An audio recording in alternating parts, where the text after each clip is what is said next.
Praise the lord. ఈ ప్రత్యేకమైన కూడికలో ఈ రెండవ సెక్షన్లోనికి దేవుని మాటలు వినటానికి చేరువచ్చిన మీ అందరికీ ప్రభు అయిన యేసుక్రీస్తు నామములో నా హృదయపూర్వకమైన వందనాలు. అందరికి కూడా వందనాలు. ఉదయకాల సమయం కొన్ని మాటలు విన్నాం.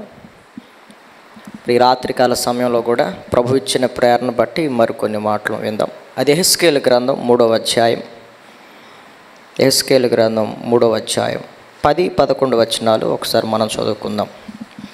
యెహెజ్కేలు గ్రంథం 3వ అధ్యాయము 10వ వచనం 11వ వచనం. మరియు నరపుత్రుడా, చెవియొగ్గి నేను నీతో చెప్పు మాటలన్నిటినీ చెవులారా విని నీ మనస్సులో ఉంచుకొని బయలుదేరి చెరలో నున్న నీ జనుల యొద్దకు పోయి ఈ మాటలు ప్రకటింపుము. వారు వినినను వినకపోయినను ప్రభు అయిన యెహోవా ఈలాగు సెలవిచ్చుచున్నాడని చెప్పుమని ఆయన నాతో సెలవిచ్చెను. చాలు. దేవుడు దైవజనుడైనటువంటి యెహెజ్కేలుని పిలుచుకుని ఏర్పాటు చేసుకుని తన ప్రజల కోసం వారి యొద్దకి బయలుదేరి పొమ్మంటున్నాడు. మొట్టమొదటిగా మనం చూసాం, నరపుత్రుడా, చెవియొగ్గి నేను నీతో చెప్పు మాటలన్నింటినీ చెవులారా విని మనస్సులో ఉంచుకొని బయలుదేరాలి. నువ్వేదైనా ఇతరులకు చెప్పటానికి బయలుదేరినప్పుడు మొదట ఏ అనుభవం ఉండాలి నీ దగ్గర? నువ్వు మొదట చెవులారా విని మనసులో పెట్టుకొని అప్పుడు బయలుదేరి వెళ్ళాలి వేరేవాడికి చెప్పాలంటే. ఎక్కడికి పొమ్మంటున్నాడు ఇతన్ని అంటే చెరలో ఉన్న జనుల యొద్దకు పోయి, అంటే బంధకాలలో బంధింపబడిన స్థితిలో అలాంటి ప్రజల మధ్యలోనికి పోయి నేను నీకు వినిపించిన మాటలు నీ మనస్సులో ఏవైతే ఉంచుకున్నావో నోరారా ఆ ప్రజలకి చెప్పు. మరి వింటారా వినరా అయి నీకు అనవసరం. వారు వినినను వినకపోయినను ఈ మాటలు చెప్పాలి. ఎవరికి ఈ మాటలు అంటే చెరలోనున్న ప్రజల కోసం. చెరలో లేకపోతే బంధకాలలో రకరకాల ఇబ్బందుల్లో వాళ్ళకి విడుదల కావాలంటే, విమోచన కావాలంటే, ప్రశాంతత కావాలంటే, నెమ్మది కావాలంటే మొట్టమొదటగా దేవుడు తన వాక్యాన్ని వారి యొద్దకి పంపిస్తున్నాడు. తన వాక్కుని వారి యొద్దకు పంపిస్తున్నాడు. ఇప్పుడు చెరలో ఉన్నవాడికి విడుదల కావాలంటే వాడికి ఒక సందేశం కావాలి. వాడికి ఒక ఓదార్పు సందేశం, వాడికి ఒక బలపరిచే సందేశం, ఒక నిరీక్షణ కలిగే సందేశం అవసరం. చెరలో ఉన్న వాళ్ళు ఏమనుకుంటారండి, ఇంక నా బతుకింతే, నా బతుకు ఇక్కడ తెల్లారిపోవాల్సిందే, ఇంకా నా బతుకు మారేదేమి లేదు. చెరలో ఉన్నవాడు మనం చూసామనుకోండి, జైల్లో ఉన్నవాడు కుటుంబానికి దూరంగా ఉంటాడు.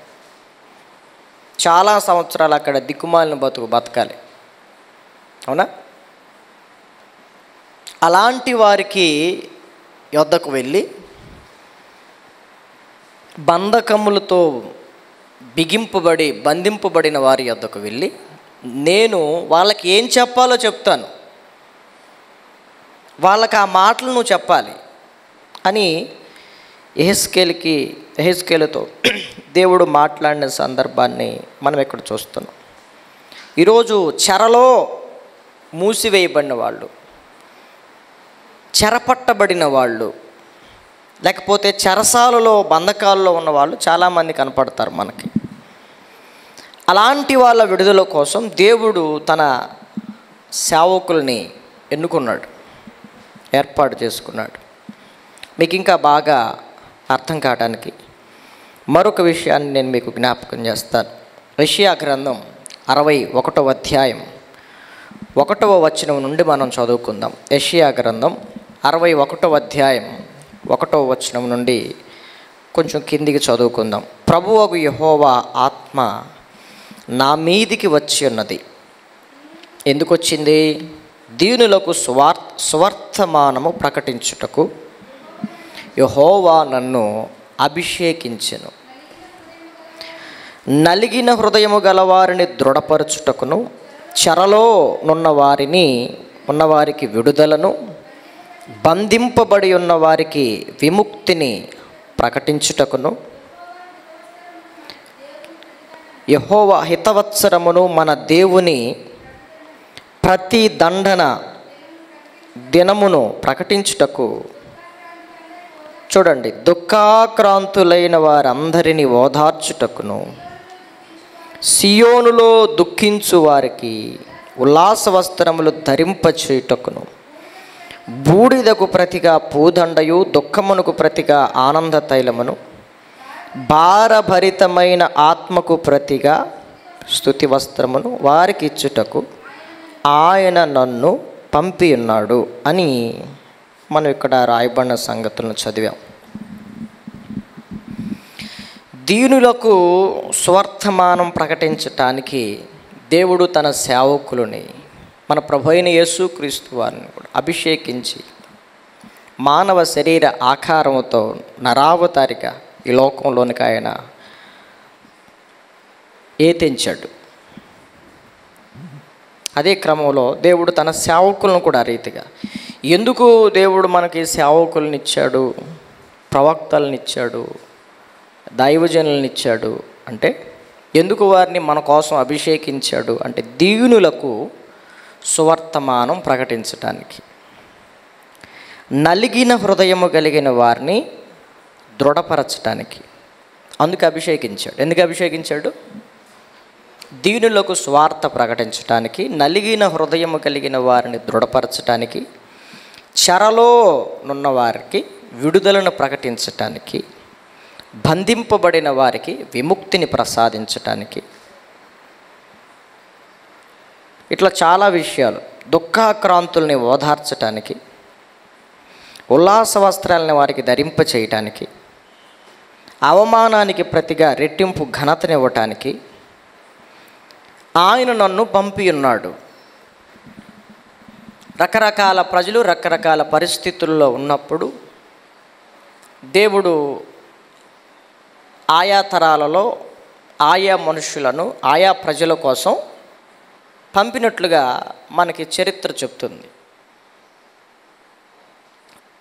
మరి ఈ తరంలో కూడా ఎందుకు అవసరం దేవుని సేవకులు? ఆయన అభిషేకించి పంపించి వాళ్ళు ఎందుకు పంపిస్తున్నాడు అంటే, చెరలో ఉన్నవారికి విడుదలని ప్రకటించటానికి. హిజ్కేలుని ఎందుకు పంపాడు? చెరలోనున్న ఆయన ప్రజలకి విడుదలను గురించి చెప్పటానికి. అంటే ఇలాంటి బంధకాలలో ఉన్నవాళ్ళు, బంధింపబడిన వాళ్ళు, నలిగిపోయిన పరిస్థితిలో ఉన్నవాళ్ళు, దుఃఖములో ఉన్న వాళ్ళకి కొంత ఆదరణ ఇవ్వటానికి, కొంత భరోసాని ఇవ్వటానికి దేవుడు ముందుగా తన వాక్యాన్ని, తన మాటల్ని తన సేవకుల్లో నింపి వారి యొద్దకు పంపిస్తున్నాడు. కాబట్టి ఒక వ్యక్తి చెరలో నుండి విడిపింపబడాలంటే అతనికి ఒక వర్తమానం అందాలి. మొట్టమొదట అతనికి ఒక వర్తమానం అందాలి.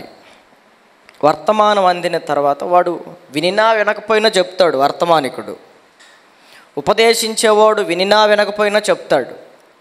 ఆ ఉపదేశించినప్పుడు ఆ మాటలను ఎవరైతే ఆలోచిస్తారో అతనికి ఒక నిరీక్షణ దొరుకుతుంది, ఓదార్పు దొరుకుతుంది, నెమ్మది దొరుకుతుంది. ఇక్కడే కాదు, నా బతుకు ఇక్కడితోనే తెల్లారిపోదు, నాకు మంచి దినాలు వస్తాయన్న ఒక నమ్మకం కలుగుతుంది. అందరూ వింటారు, అందరికీ కలిగిద్దా? అందరికి కలగదు. కొంతమంది వినే వాళ్ళు ఉంటారు, విననొల్లని వాళ్ళు ఉంటారు. కాబట్టి దేవుడు కొంతమందిని పంపుతాడు, పలానా ప్రాంతానికి వెళ్ళు, లేకపోతే పలానా వ్యక్తితో మాట్లాడని మనల్ని ప్రేరేపిస్తూ ఉంటాడు. బస్సులో కూర్చున్నాం అనుకోండి, ప్రయాణం చేస్తాను, ఆ వ్యక్తితో మాట కలిపి మాట్లాడు. మనకు తెలియకుండానే మనం మనం పరిచయం లేని వ్యక్తితో మాట్లాడతాం. మనకు తెలియదు ఆ ప్రయాణంలో ఆ వ్యక్తితో నీ ద్వారా దేవుడు ఏం మాట్లాడతాడనే విషయం నీకు తెలియదు. కానీ నిన్ను బస్సులో పంపిస్తున్నాడే ఆ వ్యక్తి పక్కన కూర్చోబెట్టి ఆయనకి తెలుసు. కొంతమందికి ముందే తెలుసు, ముందే చెప్తాడు పలానా ప్రాంతానికి వెళ్ళని, పలానా ప్రాంతంలోకి వెళ్ళి సేవ చేయి, నువ్వు ఆ ప్రజల మధ్యలో సేవ చేయాలి అని. ఇప్పుడు నేనున్నాను, ఇది ఆగస్టు 15, ఉదయకాల సమయం ఏం చెప్పాలి అంటే కొన్ని మాటలని కొంత ఆత్మ ప్రేరణ నాకు పంపినప్పుడు ఆ మాటలు ఉదయకాల సమయం కొన్ని చెప్పాను. ఇంచుమించుగా 1:40 పొద్దున విన్నాం వాక్యం. మరి ఈ రాత్రికాల సమయం కూడా మరికొన్ని మాటలను అందించమని ఇచ్చిన ప్రేరణ బట్టి మీకు మీరు వినండి, వినకపోండి, మీరు ఎట్టయినా తిప్పలబడండి. మీకు చెప్పమన్న మాటలు మేము, దేవుడు మమ్మల్ని ప్రేరేపించిన మాటలు, మీరు మా మీద ఎలాంటి అభిప్రాయం అయినా కలిగి ఉండనివ్వండి. కొంతమందికి మంచి అభిప్రాయం ఉంటుంది, కొంతమందికి చెడు అభిప్రాయం ఉంటుంది. మంచి అభిప్రాయం ఉన్నవాడేమో తీసుకోగలుగుతారు. నా మీద సరైన అభిప్రాయం లేదనుకోండి, ఈడ మాకు చెప్పేది, ఈడు బతుకు మాకు తెలియదా, ఈడేమన్నా కరెక్టా, మనకి ఈయన చెబుతున్నాడు అట్లా ఉండాలి ఇట్లా ఉండాలని చెబుతున్నాడు, అసలు ఈయన చేస్తున్నాడు ఫస్ట్, ఇలాంటి అభిప్రాయం కలిగి ఉన్నవాడికి ఏమెక్కిద్ది వాక్యం. కాబట్టి దైవజనుడైన యెహెజ్కేలుని చెరలో ఉన్న బంధకాలలో ఉన్న ప్రజల మధ్యకి వెళ్ళి వాళ్ళకి ఏం చెప్పాలో ఆయన చెప్తాడు, మనకు తెలీదు. సమయోచితమైన మాటలు, పరిశుద్ధాత్మ మీ మీదకి వచ్చినప్పుడు ఆ టైంలో ఏం మాట్లాడాలో ఆయన చూసుకుంటాడు. కాబట్టి సమయోచితమైన మాట చిత్రమైన వెండి పళ్ళెములో పెట్టిన పండ్ల వంటిదని సొలొమోను ఒక పోలిక పోలుస్తాడు. సమయోచితమైన వాక్యోపదేశం కూడా కావాలి.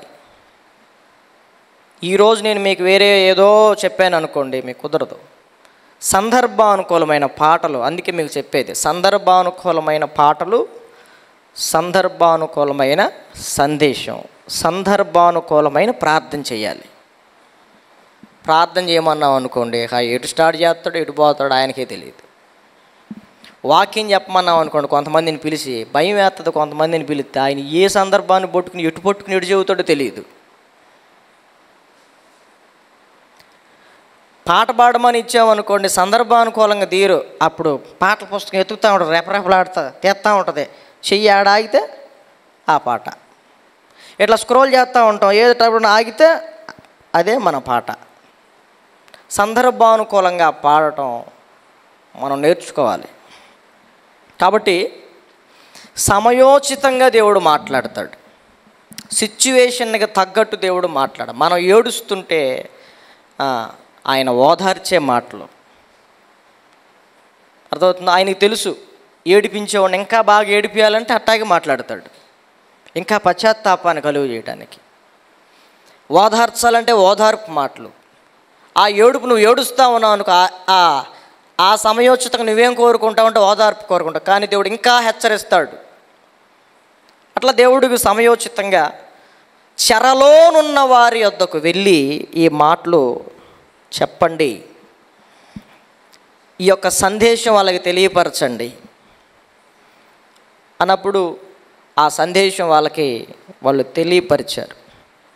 అందుకు దేవుడు తన సేవకులను అభిషేకించుకున్నాడు.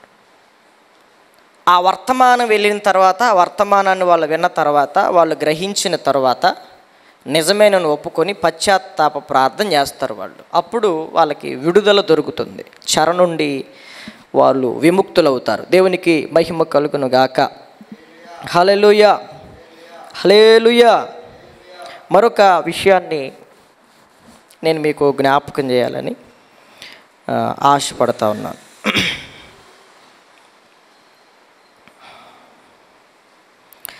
జకర్యా గ్రంథము 9వ అధ్యాయము 12వ వచనం. ఎలాంటి వర్తమానం వాళ్ళకి ఇస్తాడు దేవుడు అంటే, జకర్యా గ్రంథం 9వ అధ్యాయం 12వ వచనం. బంధకములలో పడి ఉండి నిరీక్షణ గలవారలారా, మీ కోటను మరలా ప్రవేశించుడి, రెండంతలుగా మీకు మేలు చేసిందని నేడు నేను మీకు తెలియజేయుచున్నాను. దేవునికి మహిమ కలుగునుగాక. హల్లెలూయా, హల్లెలూయా.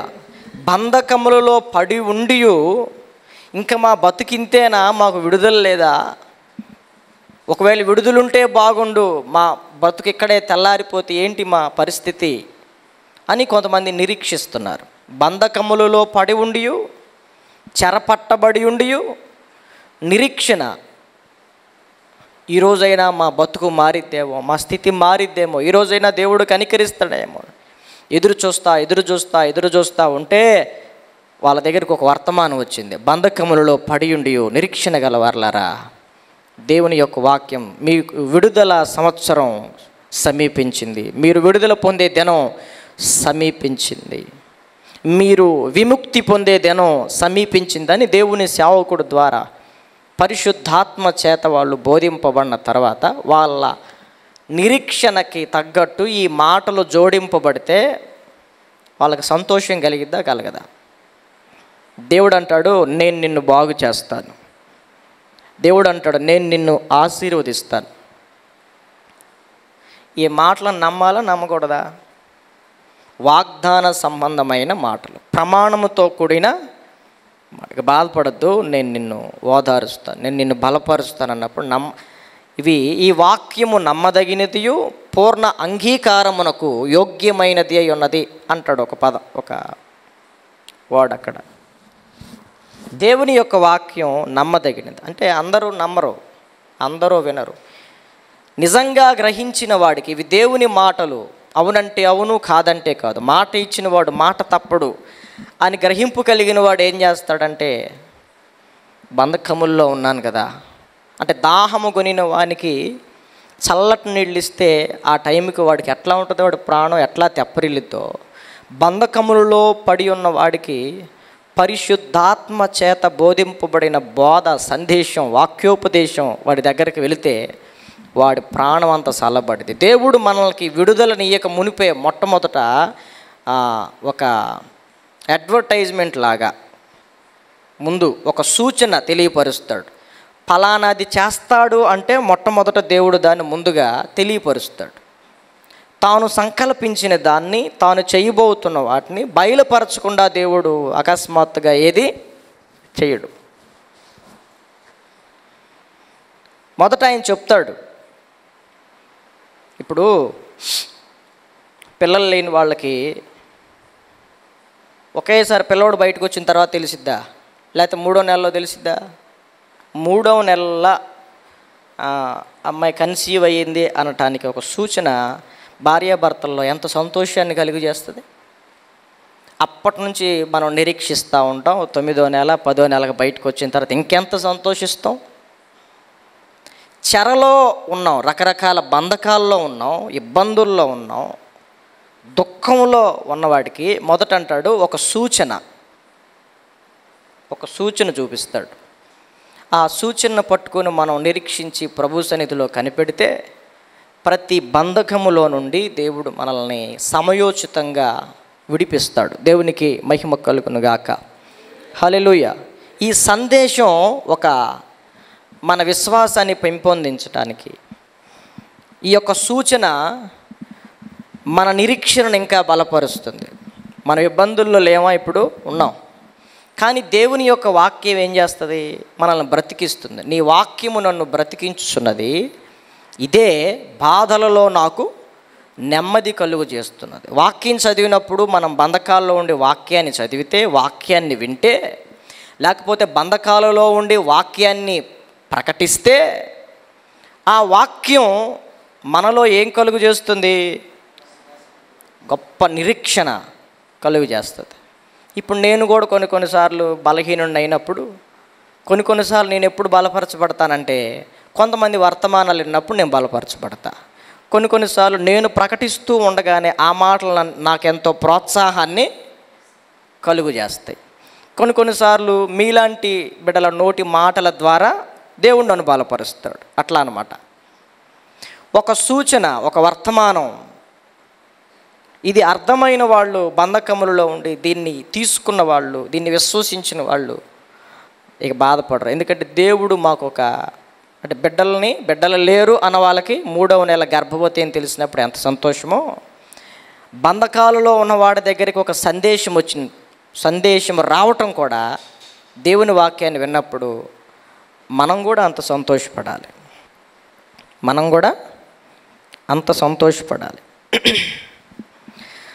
అందుకనే వీళ్ళ దగ్గరికి ఒక వాక్యం వచ్చింది. ఏమొచ్చిందంటే, బంధకములలో పడి ఉండి నిరీక్షణ కలిగి ఉన్నారు కదా, మీరే కదా, చాలా కాలం నుంచి బంధకాల్లో ఉన్నారు కదా, మీరు దుఃఖంలో ఉన్నారు కదా, ఓదార్పు లేదు కదా మీకు, మా బతుకు ఇంతేనేమో అనుకున్నారు కదా, అయినా సరే ఎక్కడో చిన్న విశ్వాసం ఉంది మాకు విడుదల దొరుకుతుందని. అలాంటి వాళ్ళకి ఇలాంటి వర్తమానం వెళ్తే వాళ్ళ ప్రాణాలు తెప్పరిల్లవా? ఖచ్చితంగా తెప్పరిల్తాయి. అంటే తీసుకున్న వాడికి, వినిన వాళ్ళకి వినుట మూలంగా విశ్వాసం కలుగుతుంది. అలాంటి వాళ్ళకి గొప్ప నిరీక్షణ కలిగి ఆ వ్యక్తి ఏం చేస్తాడు చెప్పండి? ఆ కార్యము త్వరగా జరగటానికి ఆ వ్యక్తి తర్వాత ప్రార్థన చేసుకుంటాడు. మొదట వాక్యము, తర్వాత ప్రార్థన. అతను చేసుకున్న ప్రార్థన ద్వారా దేవుడు ప్రార్థనను ఆలకించి గొప్ప విడుదలని కలుగు చేస్తాడు. ఆ క్రమాన్ని నేను మీకు ఇప్పుడు బైబిల్ గ్రంథంలో చూపిస్తాను. చూద్దాం. దేవుని యొక్క వాక్యంలో మరి ఒక విషయాన్ని నేను మీ జ్ఞప్తికి తీసుకొస్తాను.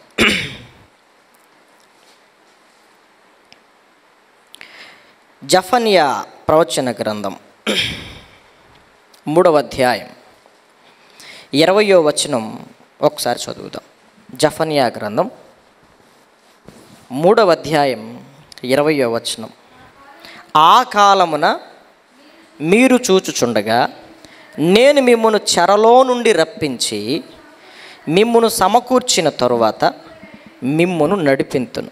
నిజముగా భూమి మీదనున్న జనులందరి దృష్టికి నేను మీకు ఖ్యాతిని, మంచి పేరును తెప్పింతును. ఇదే యెహోవా వాక్కు అని చెరలోనున్న ప్రజల మధ్యలోనికి ఒక వాక్యోపదేశం వెళ్ళింది. ఇక్కడ ఆ కాలమున అంటే చెరలో ఉన్న కాలమున, బంధింపబడిన కాలమున మీరు చూస్తూనే ఉండండి, నేనేం చేస్తానంటే మిమ్మును చెరలో నుండి రప్పిస్తాను.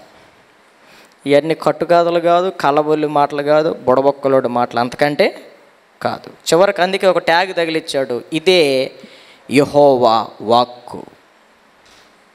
ఇది నా సేవకుడు వాక్కు కాదు, ఇదే యెహోవా వాక్కు. మిమ్మును సమకూర్చిన తర్వాత, నేను విడిపించిన తర్వాత సమకూరుస్తాను, సమకూర్చిన తర్వాత నడిపిస్తాను. నేను నడిపించిన విధానాన్ని బట్టి భూమి మీద ఉన్న జనులందరి దృష్టికి నేను ఇంకా ఏం చేస్తానంటే ఖ్యాతిని, మంచి పేరుని కలుగు చేస్తాను. ఒక వాగ్దాన సంబంధమైన వాక్యాన్ని వాళ్ళతో మాట్లాడాడు. కొన్నిసార్లు దేవుని యొక్క వాక్యం బంధకాల్లో ఉన్నప్పుడు వింటే, విశ్వసిస్తే మనకి ఎంత ఓదార్పుగా ఉంటుందంటే అంత ఓదార్పుగా ఉంటుంది. విశ్వసించినోడికి ఏముండదు, ఇవన్నీ ఏదో రాసుకున్నారు ఆ దినాల్లో, ఈ మనకు పనికొచ్చేయి కాదు అనుకునే వాళ్ళు ఉంటారు. ఇవన్నీ నెరవేరేవి కాదు, అంత నమ్మదగినవేమీ కాదు. అందుకే ఇందా చెప్పాను, ఈ మాటలు నమ్మదగినవి, పూర్ణ అంగీకారానికి యోగ్యమైనవి అయి ఉన్నాయని చెప్పాను మీకు. నమ్మితే దేవుడు మహిమను చూస్తావు చెరలో నుండి బయటకు వచ్చి. నమ్మకపోతే నీ బతుకు ఇప్పుడు బంధకాల్లోనే, చెరలోనే. అందుకే ప్రభువు ఏమంటాడు, నువ్వు నమ్ము, చెరలో నుండి విడిపిస్తా. మనమేమంటాం, నువ్వు విడిపించు అప్పుడు నమ్ముతా అంటాం. ఇదే తేడా మనకి. ప్రభువేమో అటువైపు నిలబడి ఆ మాట అంటాడు, మనమే ఇటువైపు. నువ్వు ఒకసారి విడిపించవచ్చుగా, ఇదే గోల, బాగుపడేది లేదు, సచ్చేది లేదు, ఇదే వాదన. దేవుని యొక్క వాక్యం మన ఎద్దుకు వచ్చి ఏమంటుంది, మీరు చూస్తూనే ఉండండి, చాలా కాలం నుంచి బంధకాల్లో ఉన్నారు, కన్నీళ్లు విడుస్తారు, దేవుడు చూశాడు. అవునా? అట్లాగే మీరు తట్టుకోలేనప్పుడు దేవుడి మీద వేసిన రంకెలు కూడా చూశాడు. రంకెలేవా మనం? అనుమానంతో కూడిన మాటలు, ఆడరాని మాటలు అనవా? సనుగులు, గొనుగుళ్ళు, సంశయాలు, ప్రశ్నలు.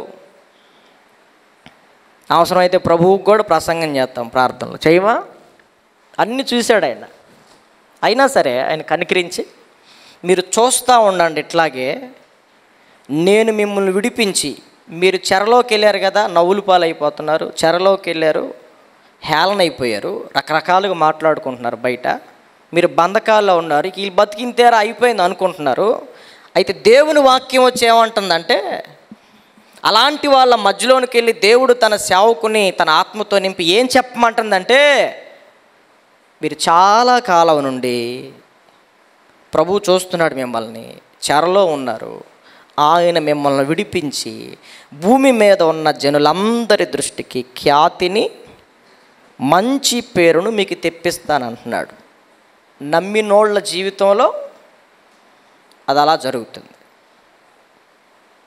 నమ్మితే దేవుని మహిమని చూస్తాం, అనుభవిస్తాం. నమ్మకపోతే చూస్తాం కానీ అనుభవించలేం. కాబట్టి నా దేవుని ప్రియులరా, ఇట్లా దేవుని యొక్క వాక్యము చెరలో ఉన్న వారి యొద్దకు వెళితే అర్థం చేసుకునేవాళ్ళు ఎంతమంది? ఇది దేవుడు నా కొరకై పంపించిన సందేశం, వాగ్దాన సంబంధమైన సందేశమని తమ్మును తాము ప్రోత్సాహపరుచుకొని, తమ్మును తాము బలపరుచుకొని, దేవుడు ఒక మంచి మెసేజ్ పంపించాడు, ఖచ్చితంగా దీన్ని నెరవేరుస్తాడు. అయితే ఇప్పుడు నేనేం చేయాలి? మెసేజ్ వచ్చిన దగ్గర నుంచి నేనేం చేయాలి? ఆ వాగ్దానానుసారంగా, వాక్యానుసారంగా నేనేం చేయాలి? ప్రభువా నన్ను త్వరగా విడిపించమని మొరపెట్టాలి. అప్పుడు దేవుడు గొప్ప విడుదలని మనకి కలుగు చేస్తాడు. మరొక మాట కూడా నేను మీకు జ్ఞాపకం చేస్తాను. ఇర్మియా గ్రంథం 29వ అధ్యాయం 14వ వచనం. ఇర్మియా గ్రంథం 29వ అధ్యాయం 14వ వచనం. నన్ను నేను మీకు కనపరుచుకొందును, ఇదే యెహోవా వాక్కు. నేను మిమ్మును చెరలో నుండి రప్పించెదను, నేను మిమ్మును చెరపట్టి, నేను మిమ్మును చెరపట్టి ఏ జనులలోనికి, ఏ స్థలములలోనికి మిమ్మును తోలివేసితినో ఆ జనులందరిలో నుండి, ఆ స్థలములన్నిటిలో నుండి మిమ్మును సమకూర్చి రప్పించెదను, ఇదే యెహోవా వాక్కు. ఎచ్చట నుండి మీరు చెరకు పంపితినో, మిమ్మును చెరకు పంపితినో అచ్చటికే మిమ్మును మరలా రప్పింతును. ఇక్కడ ఏం చెప్తున్నాడంటే, నేనే మిమ్మల్ని చెరలోనికి పంపించాను, మీకు బుద్ధి రావాలని, మీకు జ్ఞానోదయం కలగాలని, మీరు పశ్చాత్తాప్తులు అవ్వాలని, దేవుని విలువేంటో మీకు అర్థం కావాలని, మీ మనస్సు మారాలని, నీ వైఖరి మార్చుకుంటావేమోనని దేవుడే కొన్నిసార్లు మనల్ని చెరలోనికి పంపిస్తాడు. కొన్నిసార్లు మనకు మనమే చెరలో ఇరుక్కుపోతాం. కానీ కొన్నిసార్లు దేవుడే చెరలోనికి పంపించాడు అని చెప్తున్నాడు ఇక్కడ ఇర్మియా గ్రంథంలో. ఆయా జనాల్లోనికి వారిని చెదరగొట్టాడు. మీరు మనసు మార్చుకుని నా తట్టు తిరిగితే నేను మరలా ఏం చేస్తానంటే, ఎక్కడెక్కడికైతే మిమ్మల్ని ఇసిరేశానో అక్కడక్కడ నుంచి మిమ్మల్ని మరలా నేను సమకూరుస్తానన్నాడు. దేవునికి మహిమ కలుగును గాక. హల్లెలూయా. ఆయా చోట్ల చెదరిపోయారు. చెదరిపోయిన ఇశ్రాయేలీయుల్ని ఆయన ఏం చేశాడు? ఇప్పుడు పోగవుతున్నారు. ఇప్పుడు మనం చూస్తున్నాం కదా, చెదరిపోయిన వారిని ఆయన పోగు చేసే దేవుడు. ఈ వాగ్దానాన్ని పట్టుకున్నారు. ఇప్పటికీ జరుగుతుంది. అది పూర్వదినాల్లో కూడా జరిగింది. ఆయా చోట్లకి చెరపట్టబడిన వాళ్ళు, బంధింపబడిన వాళ్ళు దేవుని యొక్క వాక్యాన్ని బట్టి ఏమవుతున్నారంటే ఇప్పుడు సమకూర్చబడుతున్నారు. అంటే బంధకాలలో ఉన్న వాళ్ళతో దేవుడు ఇలా మాట్లాడితే కొంతమంది ఏదోలే పాస్టర్ గారు ఏదో గాయపడినోడు కనుక ఆయింట్మెంట్ రుద్దితే 4 చల్ల మాటలు చెప్పాలి కాబట్టి చెబుతున్నాడేమోలే అనిపిస్తుంది. ఆయింట్మెంట్ మరి రాస్తేనే కదా గాయం తగ్గేది. కొన్ని చల్లగా ఉంటాయి, కొన్ని మంటగా ఉంటాయి. కొన్ని మెసేజ్లు కొంచెం మంటగా అనిపిస్తాయి, కొన్ని ఏమో చల్లగా అనిపిస్తాయి. ఏదైనా గాయం తగ్గటానికే. ఇట్లాంటి మాటలన్నిటినీ ఆధారం చేసుకుని మనల్ని మనం ప్రోత్సహించుకుని దేవుని మీద మరింత నిరీక్షణ పెంచుకుని సంతోషంగా ప్రార్థన చేయటానికి ఒక అనుకూలత. అయితే అందరూ దీన్ని స్వీకరించలేరు, అందరూ దీన్ని అంగీకరించలేరు. చెప్తూ ఉంటారులే. నేను ఈరోజు బైబిల్ చదువుతా, నేను బంధకాల్లో ఉన్నప్పుడు ఈ వాక్యం కనబడింది అనుకోండి, ఏదో అనుదినం చదువుతాం, ఆ మాట ఏదో తగిలింది అనుకుంటారు, కానీ సీరియస్గా మనం తీసుకో. ఎవరైతే అలా తీసుకుని ప్రార్థన చేస్తారో, మొదట వాక్యము, తర్వాత ప్రార్థన, ఈ రెండు ఒక వ్యక్తిని చెరలో నుండి, బంధకాల్లో నుంచి బయటపడి ప్రభు కొరకు సాక్షిగా బ్రతకటానికి సహాయం చేస్తాయి. మరొక విషయాన్ని చెప్తాను దేవుని యొక్క వాక్యంలో నుంచి. యెషయా గ్రంథం 49వ అధ్యాయం 25వ వచనం. యెషయా గ్రంథం 49వ అధ్యాయం 25వ వచనం. యెహోవా ఇలాగు సెలవిచ్చుచున్నాడు, బలాఢ్యులు చెరపట్టిన వారు సహితము విడిపింపబడుదురు. బలాఢ్యులు చెరపట్టిన వారు సహితము విడిపింపబడుదురు. బేకరులు చెరపట్టిన వారు విడిపింపబడుదురు. నీతో యుద్ధము చేయు వారితో నేనే యుద్ధము చేసేదాను, నీ పిల్లలను నేనే రక్షించేదాను. ఒక అభయం ఇస్తున్నాడు.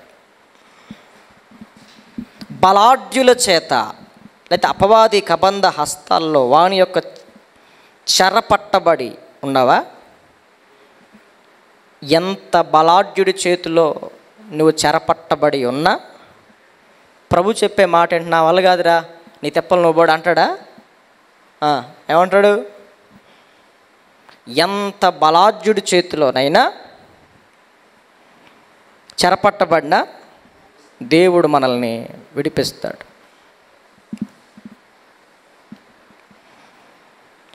వాళ్ళు ఎంత బేకరులైనా సరే నిన్ను చెరపట్టుకొని తీసుకెళ్తే నిన్ను విడిపిస్తాడు. తీసుకెళ్ళేటప్పుడు ఆయన ఏమనడు. తీసుకెళ్ళేటప్పుడు ప్రభువా దేవా మరి నువ్వు మొరపెట్టాలిగా, నువ్వు అరవాలిగా, కేకేయాలిగా. కేకేసేదాకా ఆయన ఏం చేస్తాడు? చూస్తూ ఉంటాడు. ఇంకా నన్ను తలుసుకోలేదుగా, అప్పుడు చూద్దాంలే అనుకుంటాడు.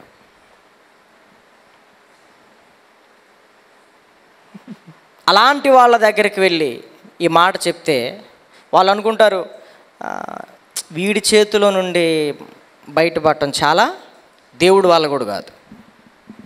సన్హెరీబ్ అని ఒక రాజు ఉంటాడు. అతను అంటాడు, చాలామందిని జయిస్తూ వచ్చాను, ఆ దేవతలు ఏం చేయలేకపోయారు, ఆ దేవుళ్ళు ఏం చేయలేకపోయారు. హిజ్కియాతో అంటాడు, నీ దేవుడు ఏం చేస్తాడు అన్నాడు. ఇష్టం వచ్చినట్టు నోటికి వచ్చినట్టు మాట్లాడాడు. నోటికి పట్టరాని మాటలు మాట్లాడాడు. దేవుడు అతనితో మాట్లాడిన సందర్భం మనకి యెషయా గ్రంథంలో మనం చూస్తూ వస్తాం. నేను నీ ముక్కుకి గాలము తగిలించేదను అంటాడు. నువ్వు వచ్చిన మార్గాన్ని నేను ఎట పంపించాలో పంపిస్తాను అంటాడు. నువ్వు నా మీద వేసిన రంకెలు నా చెవిని పడ్డాయి అని అంటాడు. కొన్నిసార్లు మనల్ని చెరపట్టిన వాళ్ళు దేవుడు కూడా వీడిని బాగు చేయలేడు, దేవుడు కూడా వీడిని విడిపించలేడు. దేవుడే దిగొచ్చినా వీడికి విముక్తి దొరకదు, వీడి బతికింతే అంటే ప్రభు అంటాడు, వాళ్ళంతా అలాగే అంటారులే కానీ నువ్వు వెళ్ళి నేను చెప్పిన మాటలు చెప్పిరాపో. వాళ్ళు వినరు ప్రభువా, నేను చెప్పింది చెయ్యి. వాళ్ళు వినినా వినకపోయినా, నమ్మినా నమ్మకపోయినా యెహోవా ఈలాగు సెలవిచ్చుచున్నాడని చెప్పు. నమ్మితే దేవుని మహిమను చూస్తారు, నమ్మకపోతే మనం ఏం చేయలేం. కాబట్టి బంధకాలలో పడి ఉన్న వాళ్ళకి మొదట దేవుడు తన వాక్కును పంపిస్తాడు.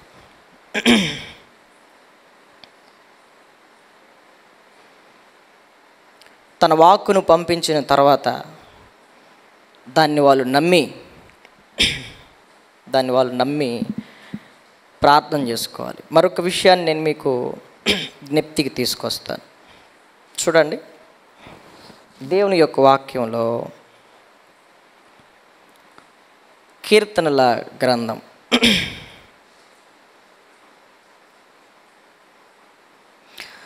22వ అధ్యాయం 5వ వచనాన్ని కనుక మనం చదివితే అక్కడ ఒక విషయం రాయబడింది. ఒకసారి చదువుదాం. కీర్తనల గ్రంథం 22వ అధ్యాయం 5వ వచనం.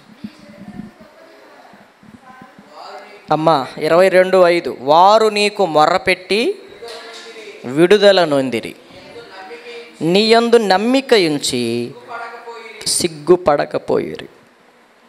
వీళ్ళు మొరపెట్టడానికి ఆధారం ఏంటి? ఒక వ్యక్తి మొరపెట్టాలంటే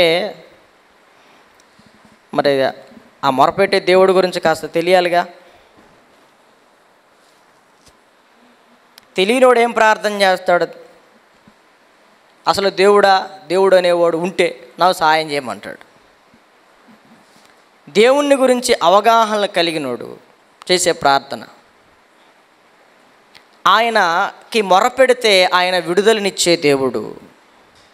ఆయన నమ్మితే సిగ్గుపడనిచ్చే దేవుడు కాదు అని మన పితరులు ఆయనకి మొరపెట్టి చెరలో నుండి, బంధకాలలో నుండి విడుదల పొందారు. ఇందాక వాక్యాన్ని పంపి విడిపిస్తానన్న దేవునికి వీళ్ళు ఏం చేశారంటే విడుదల కోసం ఆ కార్యము జరిగేంత వరకు వాళ్ళు ప్రార్థన చేశారు. ఆయన వాక్కు మీద నమ్మిక ఉంచారు. వాళ్ళు సిగ్గుపడవలసినంత అవసరత వాళ్ళకి రాలేదు. దేవుడు వారి యొక్క విశ్వాసాన్ని సిగ్గుపరచలేదు. దేవునికి మహిమ కలుగునుగాక. హల్లెలూయా. దేవుని యొక్క వాగ్దాన సంబంధమైన వాక్యాన్ని గట్టిగా పట్టుకుని, ప్రభువా మేము బంధకాల్లో ఉన్నాం, మేము దుఃఖంలో ఉన్నాం, మేము వేదనలో ఉన్నాం, మాకు ఈ వాగ్దానం ఇచ్చావు, మమ్మల్ని విడిపిస్తానని మీ దాసుని పంపించావు, మేము నమ్ముతున్నాం, మాకు విడుదల కావాలని మొరపెట్టి విడుదల నొందారు. ప్రార్థన ఏం చేస్తుంది? మన వాళ్ళు అంటారు కదా, ప్రార్థన పరిస్థితులను మారుస్తుంది. పొద్దుగూకులేంటిరా ప్రార్థన. మనం పొద్దున 9 గంటల నుంచి 9 గంటలకు అనుకున్నాం, కాస్త ఆలస్యమైంది, కొంచెం ఆలస్యంగానే ముగిస్తా. ఇది 12 గంటల ప్రార్థన కదా. పొద్దుటి నుంచి మీరు వచ్చినా రాకపోయినా మేమేం చేస్తున్నాం ఇక్కడ? అది మీకు అనుకూలత ఉండి రాలేదో, అనుకూలత లేక రాలేదో అది దేవుడికి ఎరుక. మీరు నాకు చెప్పాల్సిన అవసరం లేదు. అర్థమవుతుందా? మీరు నాకు చెప్పాల్సిన అవసరం లేదు, నేను మీకు చెప్పాల్సిన అవసరం లేదు. ప్రభు చూశాడు. కానీ ఉదయం నుంచి పాలు పంపులు పొందుతూ మనం ఇక్కడ ఏం చేస్తున్నాం? పాటలు పాడుతున్నాం, సమయోచితంగా కృతజ్ఞతలు చెల్లించాం, కాసేపు ప్రార్థన చేసాం, విస్తారంగా దేవుని వాక్యాన్ని విన్నాం, మరలా 2వ సెక్షన్ ప్రారంభించాం, పాటలు పాడాం, ప్రార్థన చేసాం, మరలా దేవుని యొక్క వాక్యాన్ని వింటున్నాం. పొద్దుగూకులు ఇన్ని గంటల ప్రార్థన ఎందుకు? సమయం దొరికింది. ఇలాంటి దినం మళ్ళీ దొరికిద్దా? సెలవు దినం దొరికిద్దా? ఒక దినము నీ ఆవరణములో గడపటం 1000 దినాల కంటే మరి దొరికింది, మేము ఉపయోగించుకున్నాం. పాలు పంపులు పొందిన వాళ్ళు ధన్యత. పాలు పంపులు పొందిన వాళ్ళ గురించి నేనేం మాట్లాడను. కాబట్టి పొద్దుగూకులు ప్రార్థన, అన్ని గంటల ప్రార్థన. ఏం చేస్తారు? ఏం జరుగుతుంది అంటే బంధకములలో ఉన్నవారి విడుదల కోసం, మన బంధకాల విడుదల కోసం, మనం ఏ చెరలో అయితే ఉన్నామో ఆ చెరలో ఉన్న వాళ్ళ విడుదల కోసం మనం ఉదయకాలం నుండి ఏం చేస్తున్నాం? ప్రార్థన చేస్తున్నాం. మనం ప్రార్థన చేస్తే ప్రభు కొంతమందిని పంపుతాడు వాళ్ళ దగ్గరికి. అప్పుడు వాళ్ళు కూడా ఆ మాటలు విని విశ్వసించి వాళ్ళు కూడా ప్రార్థన చేసుకుంటే దేవుడు వారిని చెరలో నుండి, బంధకంలో నుంచి వాళ్ళను కూడా విడిపిస్తాడు. లేదయ్యా నేను ప్రార్థనే కాదు, నేను సువార్త కూడా చెబుతాను అంటే దేవుడు నిన్ను అభిషేకించి పంపుతాడు. నువ్వు వెళ్ళి ఎక్కడికైనా సరే, ఎవరి మధ్యలోనైనా సరే నువ్వు సువార్త చెప్పొచ్చు. ఎవరికి చెప్పాలి? హెస్కేల్ని ఎక్కడికి పంపాడు? చెరలో ఉన్నవారు. బంధకాలలో, దుఃఖములో, ఇబ్బందుల్లో, ఇరుకుల్లో ఉన్న వారి వద్దకు వెళ్ళి ఈ మాటలు చెప్పు. దేవుడు మనల్ని సిద్ధపరిచి పంపినప్పుడు మనం పోవాలి. నాకు అనిపించింది, నేను వెళ్తే సరిపోద్దా? దేవుడు మనల్ని నింపుతాడు. ఏసుకెళ్తే ఏమన్నాడు? నేను నీతో చెప్పే మాటలు మొదట విను, ఫస్ట్ విను, తర్వాత మనసులో పెట్టుకో. ఆ తర్వాత ప్రాసెస్ బయలుదేరి నేను ఎక్కడికి పొమ్మన్నానో వాళ్ళకి పోయి ఏమీ కలపకుండా, ఏమీ తీసేయకుండా వాళ్ళకు ఉన్నది ఉన్నట్టు చెప్పు. ఇంకోటి, వాళ్ళు వినినా వినకపోయినా యెహోవా ఇలాగు సెలవిచ్చుచున్నాడని చెప్పు. ఇది ప్రాసెస్. ఈ ప్రాసెస్లో ఏమవుతుంది? అయ్యా నేను దేవుని మాటలు కూడా చెప్తానంటే ఓకే, నీ నోటి నుంచి వచ్చే మాటల ద్వారా కొంతమందికి ఓదార్పునిస్తారు, వాళ్ళు కూడా ప్రార్థన చేసుకుంటారు. లేదయ్యా నేను చెప్పలేను, నేను ప్రార్థనే చేస్తాను అంటే వాళ్ళ కోసం ప్రార్థన చేయి. దేవుడు నిన్ను కాకపోతే మరొకరిని వాళ్ళ దగ్గరికి పంపుతాడు. నువ్వు వెళ్ళలేదనుకో పని ఆగిద్దా? నువ్వు చేయకపోతే పని ఆగిద్దా? మీరు రాకపోతే ఇక్కడ కూడికి ఆగిద్దా? జరుగుతూనే ఉంటుంది కదా. అట్లా వేరొకరిని పంపుతాడు. మనం ఎక్కడ నేను ప్రార్థన చేస్తాను. ప్రార్థన ఏం చేస్తుంది? నేరుగా ఎక్కడికి వెళ్ళిద్ది అంటే ఇది పరలోక సన్నిధికి వెళ్తుంది. అక్కడికి వెళ్ళి నేరుగా నువ్వు ఎవరి కోసం ప్రార్థన చేసావో ఒక రోజున సమయోచితంగా వాని దగ్గరికి వెళ్తుంది. వాని దగ్గరికి ఎవరో ఒకరిని పంపిస్తుంది. అప్పుడు ఆ వ్యక్తి ద్వారా దేవుని గురించిన వార్త తెలుసుకుంటాడు. అతను కూడా ప్రార్థన చేసుకుంటాడు. ప్రభు చిత్తమైతే అతను కూడా విడిపింపబడతాడు. మన పితరులైన ఇశ్రాయేలీయులకి దేవుడు అలాంటి విడుదలనిచ్చే ముందు చాలా విషయాలు చెప్పాడు. ఇవి వాగ్దాన సంబంధమైన వచనాలు. కొన్ని ఘాటుగా చెప్పాడు. మీ బుద్ధి మంచిది కాదురా, మీరు నమ్మక ద్రోహులరా, మీరు మామూలు కాదు, మిమ్మల్ని నేను ఎంత నమ్మాను, మీరు నన్ను ఎట్లా చేశారు, అందుకే మీకు పరిస్థితి దాపురించింది, ఇప్పటికైనా మించిపోయిందేం లేదు, మీరు తిరిగి రండి, నేను చేర్చుకుంటా, నేను మీలంటుండి కాదు నేను అని అంటాడు. ఎస్కేల్ గ్రంథం, ఇర్మియా గ్రంథంలో.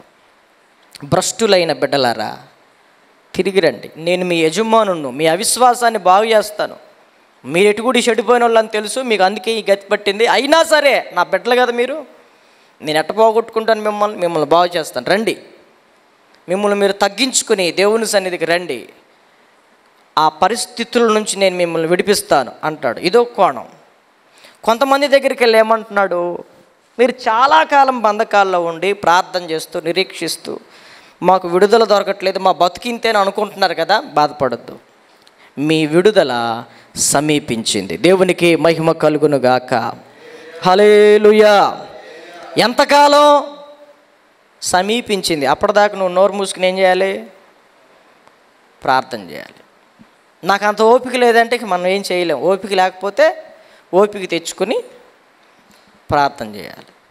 3 నెలలు గడిపినాయి, నాకు ఓపిక లేదు, ఇప్పుడు 4 నెలల్లోనే కావాలంటే ఎంత గుడ్డు వచ్చింది, ఎంత ముద్ద ఏం చేసుకుంటావు?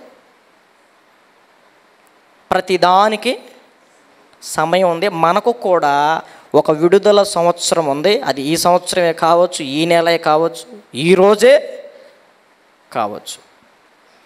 నువ్వేం చేయాలి? ఇలాంటి వర్తమానం నీ దగ్గరికి వచ్చినప్పుడు, ఇలాంటి వాగ్దాన సందేశం నీ దగ్గరికి వచ్చినప్పుడు నువ్వు మొరపెట్టి, నా పితరులు మొరపెట్టి విడుదల పొందారు, నేను కూడా మొరపెడితే నా దేవుడు ఈ చెరలో నుండి, ఈ చెరసాల్లో నుండి, ఈ బంధకములో నుండి నన్ను కూడా విడిపిస్తాడు. మన విశ్వాసము సిగ్గుపరచబడనీయుడైన.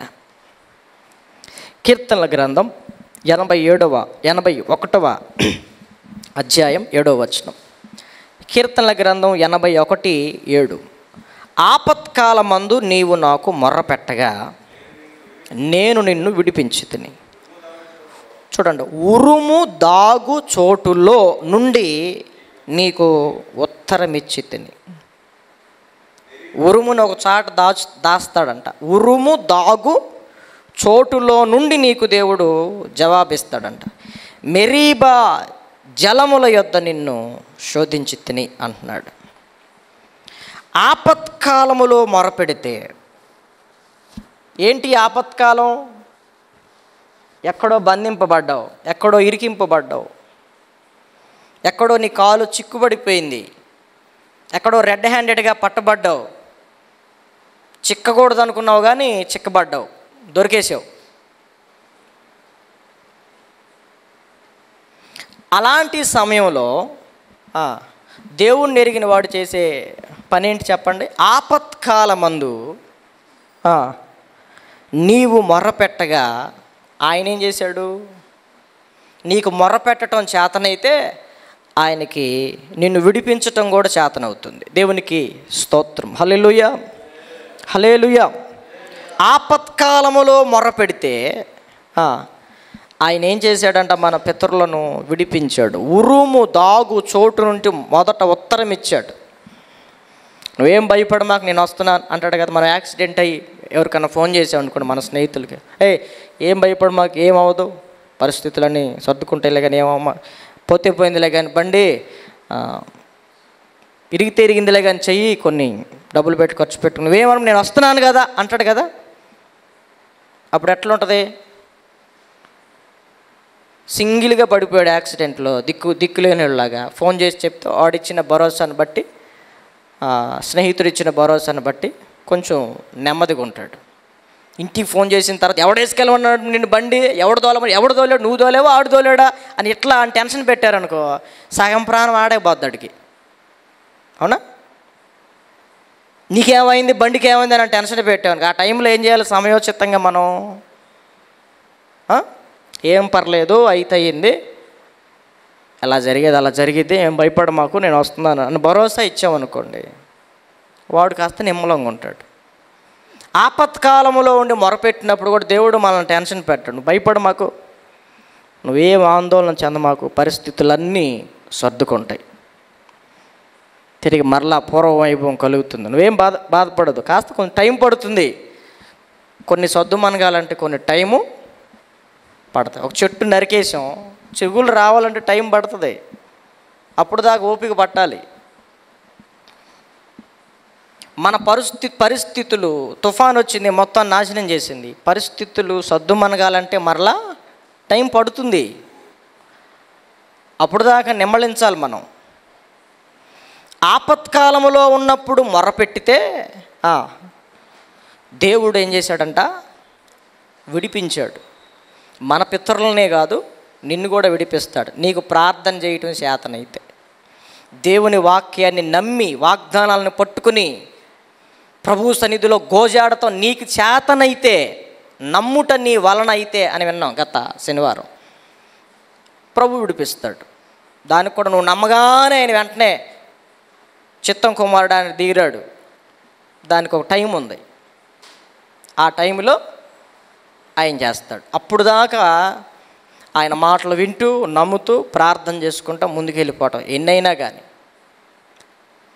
ఎన్నొచ్చినా కానీ, ఎందుకంటే ప్రభు ఒక వాగ్దానం ఇచ్చాడు, నా పరిస్థితి మారిద్ది అని అనుకోవటం, దేవుని వాక్యాన్ని బట్టి దావీదు వలె ధైర్యం తెచ్చుకోవటం, ముందుకెళ్ళిపోవటం.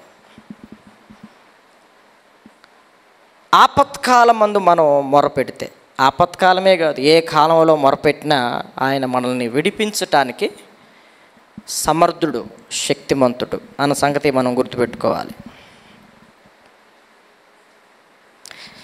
కీర్తనల గ్రంథం 105వ కీర్తన 20వ వచనం కూడా మనం చూడగలిగితే అక్కడ ఒక మాట ఉంటుంది. కీర్తనల గ్రంథం 105వ కీర్తన 20వ వచనం, రాజు వర్తమానము పంపి అతన్ని విడిపించెను, ప్రజల నేలినవాడు అతనిని విడుదల చేశాను.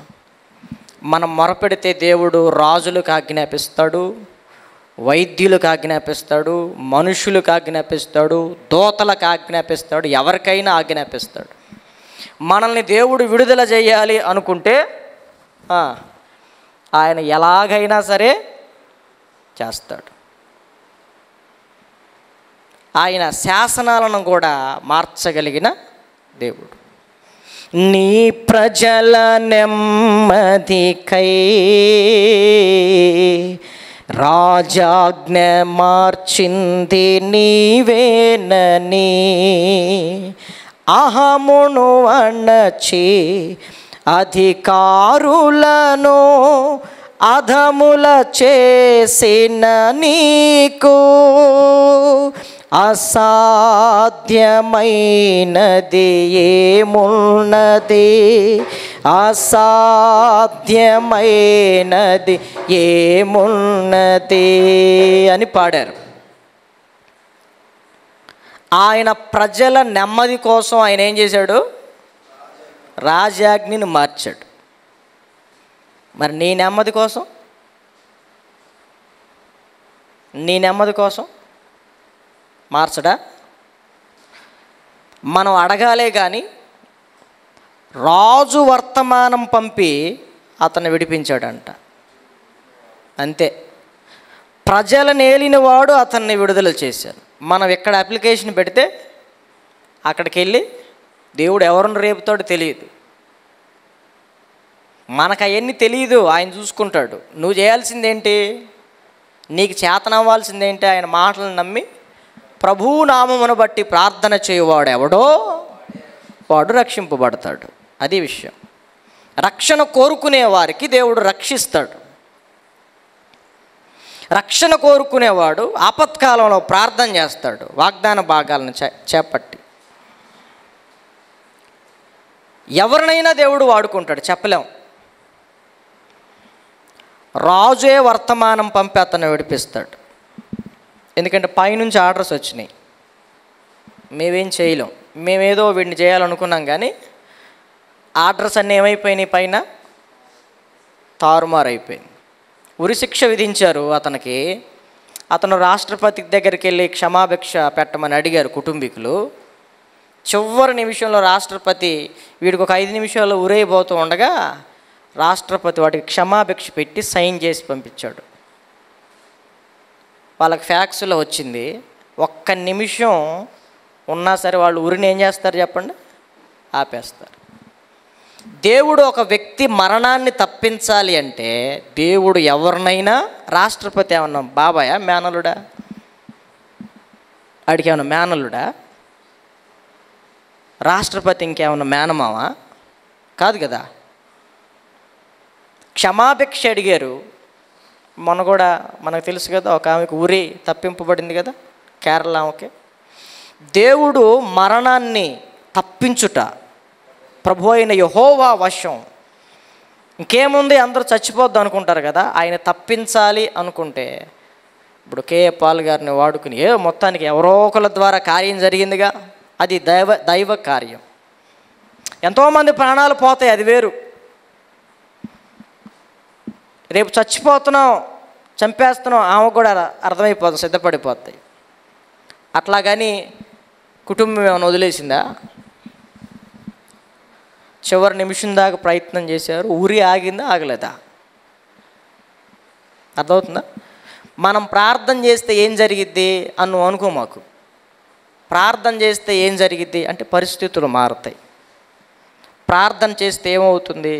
దేవుడు ఎవరినైనా కదిలిస్తాడు. ప్రార్థన పెద్దల అనుభవం ఏంటంటే దేవుని సింహాసనాన్ని కదిలిస్తుంది. దేవునికి మహిమ కలుగునుగాక. హల్లెలూయా. ఆయన అక్కడ ఉండలేడు ప్రశాంతంగా, ఆయన లేచి నిలబడతాడు. ఆయన లేచి నిలబడ్డాడు అంటే ఇంకంతే, కార్యం స్టార్ట్ అయిందని అర్థం. దేవుని సింహాసనంని ప్రార్థన ఏం చేస్తుందంటే కదిలించేసిద్ది. అందుకని గంటల తరబడి భక్తులు ప్రభు సన్నిధిలో ప్రార్థన చేశారు, చరిత్రలో నిలిచిపోయారు. మనం చరిత్రలో కలిసిపోతాం. మన గురించి ఎవడికి తెలియదు, మనం ఎప్పుడు పుట్టింది తెలియదు, ఎట్ట బతికింది తెలియదు, ఎప్పుడు పోయింది తెలియదు. ఎవడు కూడా గుర్తు చేసుకోడు మనల్ని. ఎప్పుడో పోయిన వాళ్ళని కూడా ఇప్పటికీ గుర్తు చేసుకుంటున్నామంటే చరిత్ర, అది కథ కాదు, చరిత్ర. చరిత్రలో మిగిలిపోయారు. మంచి మనసుతో 4 నిమిషాలు ప్రార్థన చేసుకుంటే ఏముందండి అంటాడు ఇంకొక ఆయన. ఆయన పాపం అట్ట చేసుకోవడం అలవాటేమో రోజు. అది కూడా సంఘానికి ఆపాదిస్తాడు. నీ వల్ల కాకపోతే సంఘానికన్నా చెప్పు, నువ్వు చెయ్యిలే పెట్టుకోడి. సంఘానికన్నా ఏం చెప్పాలి? ఇప్పుడు నేను బతకలేకపోతున్నానండి వాక్యానుసారంగా, నేనేం చెప్పాలి సంఘానికి? బతకమని చెప్పాలి. నా వల్ల కావట్లేదు, ఆఫ్టర్ ఆల్ నీ వల్ల అవుతుంది అనాలా? నేను మిమ్మల్ని బలపరుచుకోవాలిగా. నేను చేయలేకపోతున్నాను, కనీసం మీ ద్వారానే చేయించాలిగా. అట్లా కొంతమంది ఏం పర్లేదు, అంతసేపు వాక్యం వినాల్సిన అవసరం లేదు తమ్ముడు, అంతసేపు వేస్ట్ అని ఆయనే చెబుతాడు. ఆయన వినటానికి ఆయనకి ఓపిక లేదు. ఫస్ట్ నేను ఇలా చెప్పేవాళ్ళని నేను అలాగే అనుకుంటా ఉంటాను. నీకు ఓపిక లేదు, నీకు చెప్పే ఓపిక లేదు, ఎవడన్నా చెబితే వినే ఓపిక లేదు. నువ్వు నోరు మూసి కూర్చో. సంఘానికి అది నేర్ప మాకు. నువ్వు వినలేవు, సంఘానికి ఎక్కువ వినిపించు. నువ్వు చెప్పలేవు, ఎవరి చేతన్నా చెప్పించు. నీ వల్ల కాదు, అంతకు మించి చెప్పలేవు నువ్వు, అరగంటకు మించి. నీ సామర్థ్యం అది. వినగలిగిన వాళ్ళు ఉంటారు, తినగలిగిన వాళ్ళు ఉంటారు. వాళ్ళకి పెట్టాలి, వాళ్ళకి చెప్పాలి. వాళ్ళకి అది సరిపోదు. తినేవాడికి నేను తిన్నట్టే ఒక ముద్ద పెట్టాను అనుకోండి, మీకు సరిపోద్దా? తినగలిగిన వాళ్ళు ఇంకాస్త పెట్టండి, ఇంకాస్త పెట్టండి అంటారుగా. కాబట్టి గంటల తరబడి యేసు ప్రభువు కూడా ఏం చేశాడు చెప్పండి? ప్రార్థన చేశాడు. ఈరోజు 12 గంటల ప్రార్థన పెట్టింది ఎందుకు? సెలవు రోజైనా చక్కగా దేవుని సన్నిధిలో ఈ సమయాన్ని సద్వినియోగం చేసుకుంటారని. లేదులేండి మేము చరిత్రలో కలిసిపోయే బ్యాచ్ అనుకుంటే నేను మిమ్మల్ని ఏమీ చేయలేను, ఎవడు మిమ్మల్ని బాగు చేయలేడు. చరిత్రలో మేము ఉంటాం అంటే గంటల తరబడి ప్రార్థన చేస్తే మనదొక చరిత్ర రేపు చెప్పుకుంటారు. బైబిల్లో ఒక ఆయన ఉన్నాడు, ఆయన ప్రార్థన చేస్తే సూర్యుడు ఆగిపోయాడు. అంటే కాలమే ఏమైంది? ఆగిపోయింది. ఆయన ప్రజల కోసం సూర్యుడిని ఆపిన దేవుడు, ఆయన ప్రజల కోసం సముద్రాన్ని 2 పాయలు చేసిన దేవుడు, నదులను పాయలు చేసిన దేవుడు. నీ కోసం చేయడా? నా కోసమా? ఏమో, వాళ్ళ కోసం చేసాడు. ఇశ్రాయేలు ప్రజలు ఆయనకి ఇష్టం కదా. మరి నువ్వెవడివి? మనం ఎవరు అంటున్నా? వాళ్ళంటే ఎట్టయినా దేవుడికి అదొక రకమైన ఇదిలేండి, అందుకే వాళ్ళ కోసం చేశాడు. మన కోసం ఏదో ఆ రోజుల్లో జరిగినాయి కానీ ఏదో మన విశ్వాసాన్ని పెంపొందించడానికి అట్లా రాసి ఉంటారులే అంటానికి అదేం కట్టుకథలు కావు. ఇప్పటికే అక్కడికి వెళ్తే పాయలేని ఎర్ర సముద్రం ఇదే, ఈ చోటు ఇదే రాసిందా లేదా? అక్కడ ఉందా లేదా? కాబట్టి ఆయన ప్రజలు ప్రార్థన చేస్తే సమయోచితంగా ఆయన కార్యం చేయకుండా, స్పందించకుండా దేవుడు ఉండడు. అందుకని మనం ఇప్పుడు చదువుతూ వచ్చాం కదా, మనం ప్రార్థన, రాజు వర్తమానం పంపి విడిపిస్తాడు మనల్ని. అర్థమవుతుందా? చెరసాలలో ఉన్న యోసేపు విడిపించమని ఆర్డర్స్ వచ్చినాయా లేదా? వేయమని ఆర్డర్స్ వచ్చినాయి, లోపలేశారు. విడిపించమని ఆర్డర్స్ వచ్చినాయి, విడిపించారు. ఈ దేశానికి అధ్యక్షుడిగా చేస్తున్నాం అని ఆర్డర్స్ వచ్చినాయి, అధ్యక్షుని చేశారు. దేవునికి మహిమ కలుగును గాక. హల్లెలూయా. ఆయన ఏమైనా చేస్తాడు. అది మనం నమ్మటం చేతనైతే. మనం ఎన్ని పాటలు పాడుకుంటాం? ఏదైనా నువ్వే చేయగలవయ్యా అని పాడతాం. ఏదైనా నువ్వే చేయగలవంటాం. అసాధ్యమైనది ఏముందని దద్దరిల్లిపోయేటట్టు పాడతావు. కానీ మనం విశ్వాసంతో పాడితే ఖచ్చితంగా ఏదైనా ప్రభు మన జీవితంలో చేస్తాడు. మన కోసం అధికారులతో మాట్లాడతాడు. అది ఎలా జరిగిద్దంటే నీ కంటికి కనబడదు, చెవికి వినబడదు, నీ హృదయానికి గోచరం కాదు.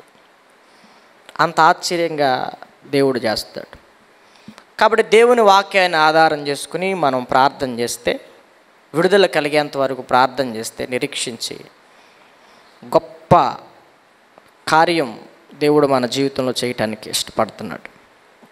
కీర్తనల గ్రంథం 146వ కీర్తన 7వ వచనం. కీర్తనల గ్రంథం 146వ కీర్తన 7వ వచనం.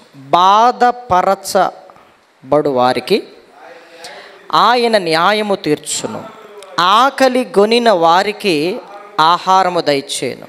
చూడండి, ఇక్కడ యెహోవా బంధింపబడిన వారిని విడుదల చేయను. ఎందుకంటే ఆయనకి సర్వాధికారాలు ఉన్నాయి. భూలోకమందును పరలోకమందును ప్రభు అంటాడు కదా, నాకు సర్వాధికారాలు ఇవ్వబడ్డాయి. మనకు కూడా ఇవ్వబడ్డాయా లేదా? మనకు కూడా ప్రభు అధికారం ఇచ్చాడా లేదా?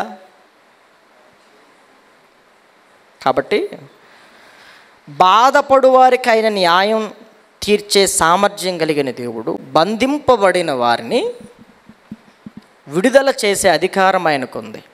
బంధించే అధికారము ఆయనకుంది, బంధింపబడిన వారిని విడుదల చేసే అధికారం ఆయన. మనం ఆయన దగ్గరికి వెళ్ళి, విడుదల చేసే అధికారి దగ్గరికి వెళ్ళి మనం మొరపెట్టుకుంటే మన బంధకాలన్నీ కూడా విడిపింపబడతాయి. ఎప్పుడు చెప్పండి? మొదట తన వర్తమానాన్ని పంపుతాడు, వర్తమానాన్ని బట్టి మనం ప్రార్థన చేసుకుంటే గొప్ప విడుదల కలిగింది. విడుదల కలిగిన తర్వాత కృతజ్ఞత కూడికేక, అంతేగా మరి. కృతజ్ఞత మనసుతో దేవుని యందు సంతోషించి ఆనందిస్తాడు. మరొక విషయాన్ని చెప్తాను చూడండి దేవుని వాక్యంలో. యెషయా గ్రంథం 51వ అధ్యాయం 14వ వచనం. యెషయా గ్రంథం 51వ అధ్యాయం 14వ వచనం. కృంగబడిన వాడు త్వరగా విడుదల పొందును, అతడు గోతిలోనికి పోడు, చనిపోడు, అతనికి ఆహారం తప్పదు. కృంగిపోయిన వారిని దేవుడు ఎట్లాగంట, మామూలుగా కాదు, ఇంకాస్త ఒక అడుగు ముందుకేసి వేగంగా త్వరగా విడుదల చేస్తాను అని అంటున్నాడు. త్వరగా వాళ్ళకి విడుదల దొరుకుతుంది. అతని బాధ ఎలా ఉంటుందంటే, ఈ కాసేపుట్లో నేను గోతిలోనికి పోతానేమో, ఇక చచ్చిపోతానేమో, ఇక నా పరిస్థితి మారదేమో, ఈ బతికే బదులు ఇలాంటి దిక్కుమాలిన జీవితం జీవించే బదులు చచ్చిపోతే కాసేపుట్లో ప్రాణం పోతుంది కదా, ఈ బాధలన్నీ పోతాయి కదా, ఈ చెరలో నుండి విడుదల కలిగితే కదా, చచ్చిపోదాం అనుకుని చాలామంది చచ్చిపోతారు. ఈ చివరి క్షణంలో చాలామందిని దేవుడు దర్శిస్తాడు. ఆఖరి ఆ క్షణములో నీవు నన్ను దర్శించినావు, ఊహించని నీ మేలుతో నన్ను తృప్తి పరచావయ్యా. పాడుకుంటాంగా. ఎప్పుడు దర్శిస్తాడంట? ఆఖరి క్షణంలో. అబ్రహాము కత్తి తీసుకుని కొడుకు మీద వేసి నరక బలి ఇవ్వబోతుంటే ఆగో అంటున్నాడు. అప్పుడు దాకా అనలా. ఎందుకయ్యా ఇంత టెన్షన్ పెట్టావు అనుకుంటాం మనమైతే ఈ సందర్భం తెలిసిన తర్వాత మనకు కూడా బలి మన పిల్లల్ని అడిగితే కత్తెత్తి స్లో మోషన్లో దించుతాం, ఆపమంటాడేమో నెట్ట పేక మీద కూడా పెట్టి వినపడుతుందా లేదా చూస్తావు. మంది అట్ట ఉంటుంది. అట్టన్నా ఆపమంటే ఆపుదామని. అబ్రహాముకి అట్లాంటిది లేదు. బూడిద తగలబడిపోయినా మా వాడిని బూడిదలో నుండి దేవుడు ఏం చేస్తాడే, మట్టిలో నుంచి ఆదాయం చేసిన దేవుడు బూడిదలో నుంచి నా కొడుకు నీడా అని నమ్మాడు. మనమేమనుకుంటాం, పేక మీద కత్తి ఇట్లా పెడతా వినపడలేదు, ఇంకా ప్రభువా మళ్ళీ ప్రార్థన చేసి ఒక 5 నిమిషాలు టైం తీసుకుని అప్పుడేమో వద్దు అంటాడు, ఆపు అంటాడేమోనని. మనమైతే ఇట్లా చేస్తాం. అబ్రహాం అట్లా చేయలా. అబ్రహాం అలాగా చేయలా. కృంగిపోయిన వారు కొన్నిసార్లు మన పరిస్థితులు దేవుడు అలాంటి వాటి కూడా తీసుకెళ్తాడు మనల్ని కూడా. ఇంకేముంది మొత్తం అయిపోయింది అనుకుంటాం. ఇక అవసరమైతే ఆ రోజే ఆఖరి ప్రార్థన కూడా చేసుకుంటాం. ప్రభువా నీ చిత్తమైతే ఈ ఆత్మని ఇన్నిసార్లు చేయలే ప్రార్థనలు, తీసేసుకో ప్రభువా, తీసేసుకో. ఏలియాలాగా నన్ను చంపు ప్రభువా, నన్ను చంపు, నేను చావనయ్యా, సత్య నెమ్మల్ని నరకంకి వెళ్తాగా, ఆత్మహత్య, నువ్వే నన్ను చంపు అని మనం ప్రార్థన చేస్తాం. అదే ఆఖరి రోజు అయినట్టు ఇక అన్ని బాధ్యతలు అప్పచెబుతాడు అమ్మాయికి. మరి ఇంకా అంటే చెప్పకనే చెబుతాడు అనమాట. కానీ దేవుడు ఎంత ఆయుష్ ఇచ్చాడు మనకి. కృంగిపోయిన వానికి దేవుడు త్వరగా విడుదలనిస్తాడు. ఎటు నుండి వచ్చిందో తెలియదు, దానినే దైవికమైన సహాయం అంటారు. దేవునికి మహిమ కలుగునుగాక. హల్లెలూయా. సమయోచితమైనటువంటి సహాయం. ప్రాణానికి ఎంత తెప్పరిల్లేటట్లుంటుందంట ఆ సహాయం. నువ్వు 100 రూపాయల కోసం ఎదురు చూస్తుంటే ఎవడో తీసుకొచ్చి 1000 రూపాయలు ఇస్తే ఎట్లుంటుంది నీ ప్రాణం? మనకి ఎట్ట చెబితే అర్థం అవుతాయి, దీనికి సంబంధించి చెబితే కానీ మనకు అర్థం కాదు. నువ్వు 100 అడిగింది, ప్రభువా నువ్వు అడుగు వాటికంటే, నువ్వు ఊహించు వాటికంటే, నువ్వు అత్యధికముగా చేయు శక్తి కలిగిన దేవా నీకు స్తోత్రం అని ఆడ స్తోత్రాలు చెబుతాడు. నువ్వు అడిగినంత ఇస్తే నీకు అసలు 100 కావాల్సిందే. 100 ఇస్తే ఆడు మొహాన్ని కొడితే ఆడు అప్పు తీరిద్ది. ప్రార్థన చేయటం కూడా చేతనే సేవదు మనకి. అందుకే దేవుడు నీకు ఈ 100తో నీ పరిస్థితులు మారవరా, నువ్వు అడిగిన దానికంటే ఊహించిన దానికంటే ఎక్కువే. సొలొమోను అడిగాడు, అయ్యా నాకు జ్ఞానం ఏంటంటే, జ్ఞానం సరిపోదు, ఒక రాజ్యాన్ని పరిపాలించడం జ్ఞానం సరిపోదు, ఇంకా ఏమిచ్చాడు? ఐశ్వర్యం, బంగారం, ఘనతలు, కలిమి అని ఇచ్చాడు. ఇట్లా అందుకే బైబిల్ ఏమంటుందంటే యుక్తముగా మనకు అసలు ఎలా ప్రార్థన చేయాలో మనమేమనుకుంటాం, అబ్బా ఈరోజు ప్రార్థన ఏమి నడిచింది ప్రార్థన, అసలు గంట సేపు అసలు దేవుని యొక్క ఆత్మ ప్రేరేపిస్తుంటే అబ్బా అసలు ఈరోజు అనుభవం అంటాడు, అవి వర్ణిస్తూ ఉంటాడు. బైబిల్ ఏమంటుందంటే సార్లే నోరుమోయ్, అసలు నీకు యుక్తంగా ప్రార్థన చేయటమే. బ్రదరు అసలు ఆ సిస్టర్ ప్రార్థన చేసింది వాగ్దానాలు ఎత్తి, ఆ వాగ్దానాలు ఎత్తిది కానీ వాగ్దానాలు నమ్మదు. వాగ్దానాలు ఎత్తి తెగ ప్రార్థన చేసిద్ది. ఆమెకేముండదు,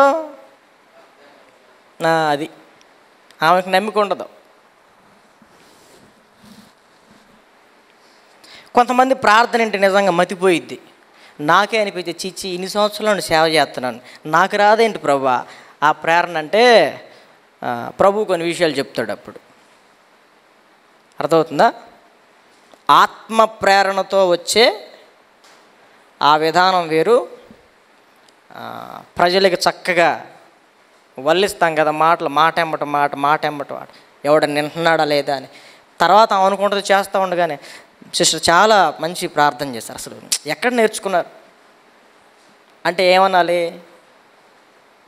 మామూలుగా పరిశుద్ధాత్మ దేవుడు అనాలి కదా. ఇది ఆమె చెబుతూ ఉంటుంది, ఆమె టాలెంట్ ఇది మామూలుది కాదు, మా గురువు గారు అని ఏవో చెప్తూ ఉంటుంది. ఇక అట్లా కోరుకుంటూ ఉంటారు. బ్రదర్ ఇంతసేపు మోకరించి ప్రార్థన చేశారు, అసలు దేవుడు నిన్ను ఎంత బలపరిచాడు. అవునా బ్రదర్ నిజమేనా? ఒక్కొక్కసారి మనం కూడా అనుకోం, ఎవడన్నా చెప్పిన దగ్గర నుంచి అబ్బో గంట సేపు చేసామా బెటర్ అయితే అనుకుంటాం. ఇక తర్వాత ఏముండదు, ఇక ప్రార్థన జనాభా కనబడినప్పుడే. తర్వాత రోజు అసలు మనం మోకాలు కూడా వంగం. ఎవరి దగ్గర వంగాలంటే మనం అడుక్కోవాలంటే ఏడన్నా మోకరిస్తాం, కానీ దేవుడి దగ్గర మాత్రం మనం మోకాళ్ళు అయ్యాం. మరలా ఎవరైనా గుంపు కావాలి, ఎట్లాంటి కూడికి ఎవరైనా పాస్టర్ గారు ఏర్పాటు చేస్తే అప్పుడు 2 చేతులు ఎత్తి ప్రభువా దేవాని అప్పుడు గొంతెత్తాడు. రోజు గొంతెత్తే స్వరం కాదు అది, రోజు గొంతెత్తే స్వరము ఆ ప్రార్థన అనుభవం వేరుగా ఉంటుంది. అప్పుడప్పుడు ప్రార్థన చేస్తాడు, ఆడు ప్రార్థన వేరుగా ఉంటుంది. అంటే మీకు అర్థం కాదులే, మాకు అర్థం అవుతాయి. లేదు మీకు అర్థం చేసుకుని జ్ఞానం ఇస్తే మంచిదే. అప్పుడప్పుడు ప్రార్థన చేసేవాడి ఫ్లో వేరుగా ఉంటుంది, రోజు ప్రార్థన చేసేవాడి ఫ్లో వేరుగా ఉంటుంది. అది విషయం. కాబట్టి కృంగిపోయిన వారిని దేవుడు త్వరగా విడుదలనిస్తాడు. వాళ్ళకి ఎమర్జెన్సీ కదా, తలకాయ పగిలింది, వాడిని అబ్జర్వేషన్లో పెట్టి ఇంకెంత రక్తం గారిద్దని చూడరండి. ఏం చేస్తారు, ఎమర్జెన్సీ వార్డులోకి పంపించి వెంటనే వాడికి అత్యవసర చికిత్స అందిస్తారు. వాడికి వాళ్ళ సిచ్యువేషన్ అలాంటిది, సిచ్యువేషన్ బట్టి దేవుడు స్పందిస్తాడు. నీకు ఇప్పుడు ప్రార్థనకు జవాబు ఇవ్వాల్సినంత అవసరం లేదు, నీదంత ప్రమాదకరమైన పరిస్థితి కాదు. దేవుడు అంటాడు కొంతకాలం ఆగంటాడు. ఇట్లా త్వరగా కృంగిపోయి ఇంకాసేపట్లో వాడు ఏమవుతాడు, సహాయం చేయకపోతే వాడు చస్తే దేవుడికి అవమానం. కాబట్టి దేవుడు వెంటనే స్పందించి వాడికి త్వరగా సహాయం చేస్తాడు, త్వరగా వాడికి విడుదలనిస్తాడు, విమోచనిస్తాడు. కాబట్టి నా దేవుని ప్రియులరా, ప్రార్థన ఏం చేస్తుంది, మన పరిస్థితిని ఖచ్చితంగా మారుస్తుందనే మాటలు మనం వింటూ వచ్చాం. హెబ్రీలకు రాసిన పత్రిక 13వ అధ్యాయం 3వ వచనాన్ని ఒకసారి చదువుతాం. హెబ్రీలకు రాసిన పత్రిక 13వ అధ్యాయం 3వ వచనం. మీరును వారితో కూడా బంధింపబడినట్టు బంధకములలో ఉన్న వారిని జ్ఞాపకము చేసుకొనుడి. మీరును శరీరముతో ఉన్నారు గనుక కష్టములను అనుభవించుచున్న వారిని జ్ఞాపకం చేసుకొనుడి. అర్థమవుతుందా? మీరును వారితో కూడా బంధింపబడినట్టు. బంధకములలో ఉన్నవారిని జ్ఞాపకం చేసుకోవాలి. ఎందుకంటే మనం కూడా అలాంటి పొజిషన్ల నుంచి వచ్చాం, అలాంటి పొజిషన్స్లో ఉంటాం. మీరును శరీరముతో ఉన్నారు గనుక కష్టములను అనుభవించుచున్న వారిని జ్ఞాపకం చేసుకుని, మన అనుభవంలో నుంచి, దేవుని యొక్క ఆత్మ ప్రేరేపించిన కొన్ని అనుభవాల నుంచి వాళ్ళకి బలపరిచే మాటలు, ప్రోత్సహించే మాటలు, ఉజ్జీవపరిచే మాటలు మనం వాళ్ళకి చెప్పాలి. మనమే కాదు, మనలాంటి బంధకాల్లో చాలామంది ఉన్నారు. మన ఒక్కరికే స్పెషల్ ట్రీట్మెంట్ ఏమి ఉండదు. చాలామంది బంధకాల్లో ఉన్నారు, చాలామంది చెరలోకి వెళ్ళిన వాళ్ళు ఉన్నారు, చాలామంది బంధింపబడిన వాళ్ళు ఉన్నారు. వాళ్ళలో మనం కూడా ఒకళ్ళమే, మనలో వాళ్ళు కూడా ఒకళ్ళు. కాబట్టి కష్టములు అనుభవించుచున్నవా, నీకే కాదు నీలాంటి వాళ్ళు చాలామంది ఉన్నారు, నీకంటే బాగా కష్టాలు అనుభవించేవాళ్ళు ఉన్నారు. నువ్వేమనుకుంటావు అంటే, నేను కాబట్టి ఇన్ని పడుతున్నా. బ్రదరు, నువ్వైతే పడతావా? వాళ్ళ ఇంట్లోకి వెళ్ళి చూడు, వాళ్ళు అన్ని తిప్పలు పడుతున్నారు, నీకు అర్థమైద్ది. నీది నీకు ఎక్కువ అనిపించిద్ది, ఎవరి వాళ్ళకి ఎక్కువ అనిపిస్తుంది. అందుకని కష్టములు అనుభవించుచున్న వారిని మనం జ్ఞాపకం చేసుకుని ప్రతిరోజు మనం కష్టాల్లో విడుదల కోసం ప్రార్థన చేసుకున్నప్పుడల్లా ఇతరులు కూడా కష్టాల్లో ఉన్నారు, ఇతరులు కూడా విడుదల కావాలి, ఇతరులు కూడా బంధకాల్లో ఉన్నారు, చెరలో ఉన్నారు, వాళ్ళ విడుదల కోసం కూడా మనం ప్రార్థన చేయాలి. అదే తిమోతి పత్రికలో పౌలు పరిశుద్ధాత్మ ద్వారా చెప్పాడు తిమోతితో, మనుష్యులందరి కొరకు ప్రార్థన చేయటం దేవునికి అనుకూలమై ఉన్నది. రాజుల కొరకు, అధికారుల కొరకు. మన వలే వాళ్ళకు కూడా చాలా బంధకాలు ఉన్నాయి, వాళ్ళు కూడా విడిపింపబడే దానికోసం కష్టములు అనుభవించుచున్న వారిని జ్ఞాపకం చేసుకుని మన అనుదిన ప్రార్థనలో మనం ఏం చేయాలి? వారి కోసం ప్రార్థన చేయాలి. మరొక విషయాన్ని చెప్తాను. కీర్తనల గ్రంథం 80వ కీర్తన 7వ వచనం.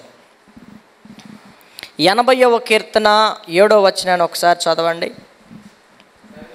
సైన్యములకు అధిపతియగు దేవా, చెరలో నుండి మమ్మను రప్పించుము, మేము రక్షణ నొందునట్లు నీ ముఖ కాంతి ప్రకాశింపచేయము. ఇదే మాట 80వ కీర్తనలో రిపీటెడ్గా ఉంటుంది. ఇదే మాట, సైన్యములకు అధిపతియగు దేవా, చెరలో నుండి మమ్మను రప్పించు, మేము రక్షింపబడినట్లు నీ ముఖకాంతి ప్రకాశింపచేయి. అంధకార సంబంధమైన చెరలో ఉన్నాము, మాకు విడుదలని ప్రభువా అని వాళ్ళు అడిగారు. మనం చూస్తాం క్రొత్త నిబంధనలో, ఆయన అంధకార సంబంధమైన అధికారములో నుండి విడిపించి ఆయన రాజ్య నివాసులుగా మనల్ని చేసెను అని. దేవునికి స్తోత్రం, హల్లెలూయా. అంధకార సంబంధమైన అధికారములో నుండి, చీకట్లో నుంచి, ఆ అనుమానము, ఆందోళన, భయం, కలవరం, వీటన్నిటిలో కొంతమంది ఒంటరితనం, మానసికమైనటు ఇంకా కృంగిపోవటం, ఇలాంటి పరిస్థితుల్లో బంధింపబడి ఉన్నారు. నీ ముఖకాంతి మా మీద ప్రసరిస్తే మాకు వెలుగు కలుగుతుంది, మాకు ఒక ధైర్యం కలుగు. చీకట్లో ఉన్నవాడికి వెలుగు చూస్తే ఎలా ఉంటుంది? వెలుగు మనోహరంగా ఉంటుంది. అట్లా దేవుని యొక్క వాక్యపు వెలుగు వారి మీద పడగానే, వారి మీద ఉదయించగానే వాళ్ళకొక క్రొత్త అనుభూతి కలుగుతుంది. అందుకే వాళ్ళు అడుగుతున్నారు, మమ్మల్ని రప్పించు, మమ్మల్ని రక్షించు, నీ ముఖ కాంతిని మా మీద ప్రకాశింపచ్చు. నా నామము యందు భయభక్తులు కలిగిన మీకు నీతి సూర్యుడు ఉదయించును, అతని రెక్కలు మీకు ఆరోగ్యమును కలుగుచును, క్రొవ్విన దూడలు గంతులు వేసినట్లు మీరు గంతులు వేస్తారని మలాకి గ్రంథం చెబుతుంది. ఆయన నామము యందు భయభక్తులు కలిగిన వారికి ఆయన నీతి సూర్యుడిలాగా ఉదయిస్తాడు, తన ముఖకాంతిని వారి మీద ప్రకాశింపచేస్తాడు. ఇది ఒక అభయం. నేను వచ్చేసాను, మీకు విడుదల సమీపించింది, మీ చీకటి దినములన్నీ ఈ రోజు నుంచి తొలగిపోబోతున్నాయి. దేవునికి మహిమ కలుగును గాక. హల్లెలూయా, హల్లెలూయా. చీకటి తొలగిపోయింది, అరుణోదయం వచ్చేసింది. మీకు మధ్యాహ్న కాల తేజస్సు వలె ప్రభు మీ మీద ఉదయించాడు. ఇక మీ పరిస్థితులు ఏమవుతాయి? ఖచ్చితంగా మారతాయి. వాళ్ళకు ఒక అభయం ఇచ్చాడు. ఆ అంధకారంలో గొప్ప, మరణాంధకారంలో గొప్ప వెలుగును చూశారు. వాళ్ళకు ఒక అభయం దొరికింది, ప్రార్థన చేసుకున్నారు, దేవుడు గొప్ప విడుదలనిచ్చాడు. ఇవన్నీ మన పితరుల జీవితాల్లో జరిగిన కార్యాలు, వాళ్ళు చేసినటువంటి ప్రార్థనలు. ఇవన్నీ కీర్తనల గ్రంథంలో ఇప్పుడు మనం చదివినటువంటి మాట రిపీటెడ్గా ఉంటుంది. నీ ముఖకాంతిని మా మీద ప్రకాశింపచేయము, ప్రకాశింపచేయము. కాబట్టి మొదట వాక్యము, తర్వాత ప్రార్థన. ఇవి ఎంత ప్రాముఖ్యమైనవో ఇప్పటి వరకు మనం దేవుని యొక్క వాక్యంలో విన్నాం. అపోస్తుల కార్యాల గ్రంథం 12వ అధ్యాయం 5వ వచనాన్ని ఒకసారి చదవండి. అపోస్తుల కార్యాల గ్రంథం 12వ అధ్యాయం 5వ వచనం. మీకు తెలిసిన వాక్య భాగం ఇది, పరిచయమైన వాక్య భాగం. పేతురు చెరసాలలో ఉంచబడెను, సంఘమైతే అతని కొరకు అత్యాసక్తితో దేవునికి ప్రార్థన చేయుచుండెను. దేవునికి మహిమ కలుగునుగాక. హల్లెలూయా. పేతురుని చెరసాలలో ఉంచారు, సంఘమైతే ఏం చేస్తుంది? ఆయన్ని లోపల వేసారు, మనల్ని కూడా మూసేటట్టున్నారు, ఎటోడట్టు పరారయ్యారా? అయ్యారా? సంఘమైతే, సంఘం ఏమి నేర్చుకోవాలి? చెరసాలలో సేవకుడే ఉన్నా, చెరసాలలో బంధకాల్లో ఇంకెవరున్నా, సంఘమైతే చేయాల్సిన పని ఏంటంటే వారి కోసం ప్రార్థన చేయటం, చెరసాలలో ఉన్నవారికి ఓదార్పునిచ్చే ఒక సందేశాన్ని తెలియపరచటం. సంఘం నుంచి ఒక వాక్యోపదేశం వెళ్ళాలి, సంఘం నుండి ఒక ప్రార్థన సహాయం బంధకాలలో ఉన్న వారి కోసం వెళ్ళాలి. ఆ ప్రార్థన నేరుగా దేవుని సన్నిధికి వెళ్ళింది. దేవుడు తన దూతకు ఆజ్ఞాపించాడు, తన దూత వెళ్ళి డోర్ తెరిచింది, బయటికి తీసుకొచ్చేసింది. మీరు ఆ అధ్యాయంలో, ఇంకా ముందు అధ్యాయంలో చదువుకుంటే ఈ సందర్భం ఉంటుంది. కావలి వాళ్ళుగానే ఉన్నారు, డోర్లు లేచినట్టే ఉన్నాయి. పొద్దున్న ఆయన వేరే చోట వాక్యం చెబుతున్నాడు. దేవునికి స్తోత్రం, హల్లెలూయా. మరి అందరూ బాగానే ఉన్నారు కదా, ఏం చేస్తాం? మేము అంతా బాగానే ఉన్నామండి, ఏం జరిగిందో తెలియదు, ఎట్ట బయటకు వచ్చాడో తెలియదు. తెల్లారిపాటికి ఏం చేస్తున్నాడు ఆయన? సమాజ మందిరంలో వాక్యం చెప్తున్నాడు. దేవుడు అట్లాంటి గొప్ప విడుదలని ప్రభు మనకిస్తాడు. రాజుల్ని ఇన్ఫ్లుయెన్స్ చేయగలడు, తన దూతలతో కూడా మాట్లాడి అందరూ బిత్తరపోయేటట్లుగా కూడా దేవుడు కార్యం కొన్ని సినిమాస్లో, కొన్ని మూవీస్లో చూస్తాం. అట్లా డోర్ ఉండగానే లోపలికి వచ్చినట్టు యేసు ప్రభు కూడా పునరుద్ధరణై తిరిగి లేచి సంచరిస్తున్న దినాల్లో అదిరిపోతున్నాడు. ఒక్కొక్కడు చచ్చిపోయిన తర్వాత ఆయనకి గతి పట్టిందని మమ్మల్ని మొన్నటిదాకా అట్లా అన్నావు ఇట్లా అన్నావని తలుపులు వేసుకుని లోపలుంటే ఆయన తలుపులేని తెరవలా, ఎవరు కిటికీలేని తెరవలా, పైన ఓపెన్ టాప్ కూడా ఏం లేదు, డైరెక్ట్గా లోపలికి వచ్చేసాడు ఆయన. ఇంకెట్లుంటుంది? ఆయన చూసి భూతం దెయ్యం అనుకున్నారు లేదా? అట్లా దేవుడు తాను చెయ్యాలి అనుకుంటే ఎలాగైనా చేయగలడు. అది ఎలా జరిగిద్దంటే చెప్పాను కదా, మన కంటికి కనబడదు, చెవికి వినబడదు, మన హృదయానికి అర్థం కావలి యేసుప్రభు సమాధి కూడా అంతే కదా, లాక్ వేసుకున్నారు, సీల్ వేసుకున్నారు, అన్నీ వేసుకున్నారు. కానీ సమాధిలో నుండి ఆయన బయటకు వచ్చాడు. ఇదే సందర్భం పౌలు శీలను తీసుకెళ్ళి చెరసాల్లో పడేశారు. వాళ్ళైతే ఏం చేస్తున్నారంటే చెరసాల్లో మనబోటాన్ని నన్ను ఇంకోటి పడేసావనుకో, ఆడంటాడు, అయ్యగారు మీరు వచ్చారా, నన్ను ఎందుకు ఇరికిచ్చావు, నువ్వు నన్ను, నీతో పాటు నన్ను కూడా ఎందుకు తెచ్చుకున్నావు అంటున్నాడు. మరి నాతో పాటు నువ్వు ఎందుకున్నావురా, నాతో పాటు ఉండబట్టి నువ్వు కూడా వచ్చావు. ఇక మా ఇద్దరి మధ్య డిస్కషన్ వేరేగా ఉంటుంది. నీతో తిరగటం మూలంగా ఈరోజు నేను జైల్లోకి రావాల్సి వచ్చింది. అసలు బయటకు వచ్చిన తర్వాత అసలు నేను మీ సంఘానికి ఎట్లాంటి డిస్కషన్ జరిగింది. కానీ పౌలు శీలలో లోపల ఏం చేస్తున్నారంట? పాటలతో వాయిద్యాలు లేవు, ఏమీ లేవు, ఉద్యమం రావడానికి ఆడ ఏమీ లేవు. పాటలతో దేవుణ్ణి స్తుతిస్తూ ఉన్నారు వాళ్ళు. మరేమైంది? పాటలు పాడుతుంటే ఎవరున్నారంట? అపోస్తుల కార్యాల గ్రంథంలో ఉంటుంది. పాటలు పాడుతుంటే ఎవరు విన్నారు? ఖైదీలు విన్నారు. మనం పాటలు పాడితే మనోళ్ళు వినరు. ఫస్ట్ ఇంకో పాట కోసం ఎత్తుక్కుంటూ ఉంటుంది. ఈ పాట ఏందో, నెక్స్ట్ పాట కోసం ఏం పాడాలి, దానికి మళ్ళీ ప్రిపరేషను, రిహార్సలు. ఏడకు వచ్చిన తర్వాత తుస్ అయ్యిద్ది. మళ్ళీ ఏడ రాదు, ఎంత ఏదో పాడాలనుకుంటుంది కానీ ఏడ గొంతు రాదు. ఇంట్లో బాగా కుదిరిందే, ఇక్కడ ఎందుకు కుదరదు, ఆడు పట్టుకున్నాడు. దానికి మళ్ళీ ప్రిపరేషను, అబ్బో ఇక మామూలుగా ఉండదు అసలు.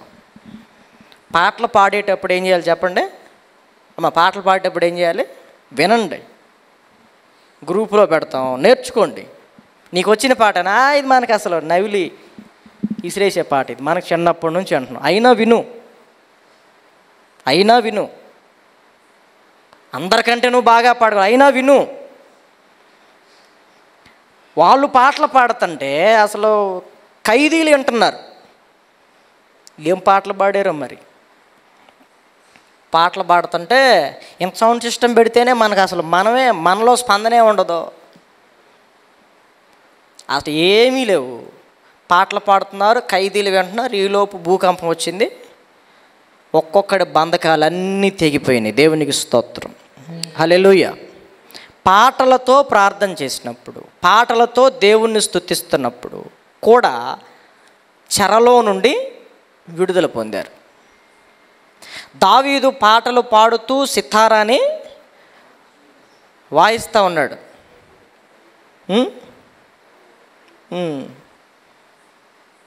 రెడీ 1 2 3 అని స్టార్ట్ అంటారు కదా. ఈరోజు ఆర్కెస్ట్రా వాళ్ళు ఎత్తుకుంటారు, గాయకుడు ఎత్తుకుంటాడు. అక్కడ ఏం జరిగింది?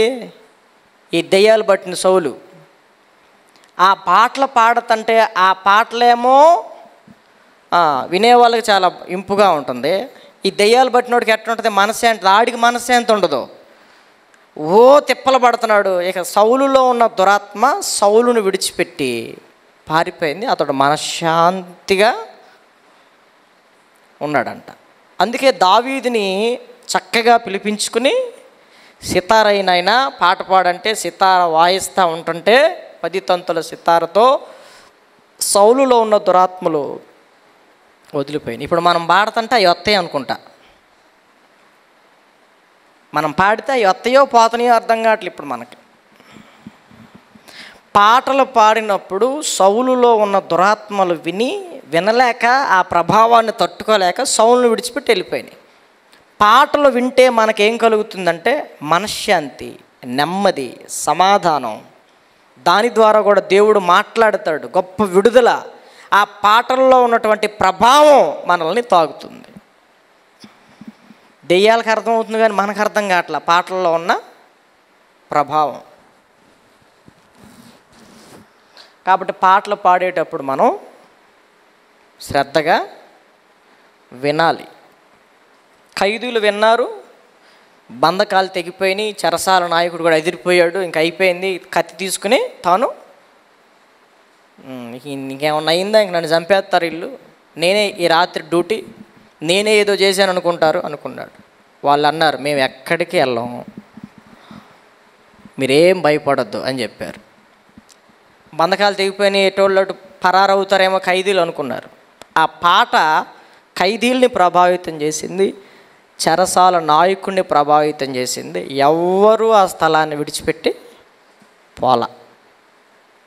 మనం పాడే పాటలు ఇతరులని ప్రభావితం చేయాలి. దేవునికి స్తోత్రం, హల్లెలూయా. ఇతరులు ప్రభావితం చెందితే దానిలో నుండి వాళ్ళకి తెలియకుండా గొప్ప విడుదల పొందుకుంటారు. పాటలతో ప్రార్థన చేసినప్పుడు దేవుడు గొప్ప విడుదలనిస్తాడు. అట్లాంటి సమయోచితమైన పాటలు పాడాలి, అర్థమయ్యే పాటలు పాడాలి. ఇప్పుడు వచ్చే పాటల అర్థమే ఉండదు. మ్యూజిక్ ఎక్కువ, మ్యాటర్ తక్కువ అన్నట్టుగా. మ్యాటరే ఉండదు దాంట్లో.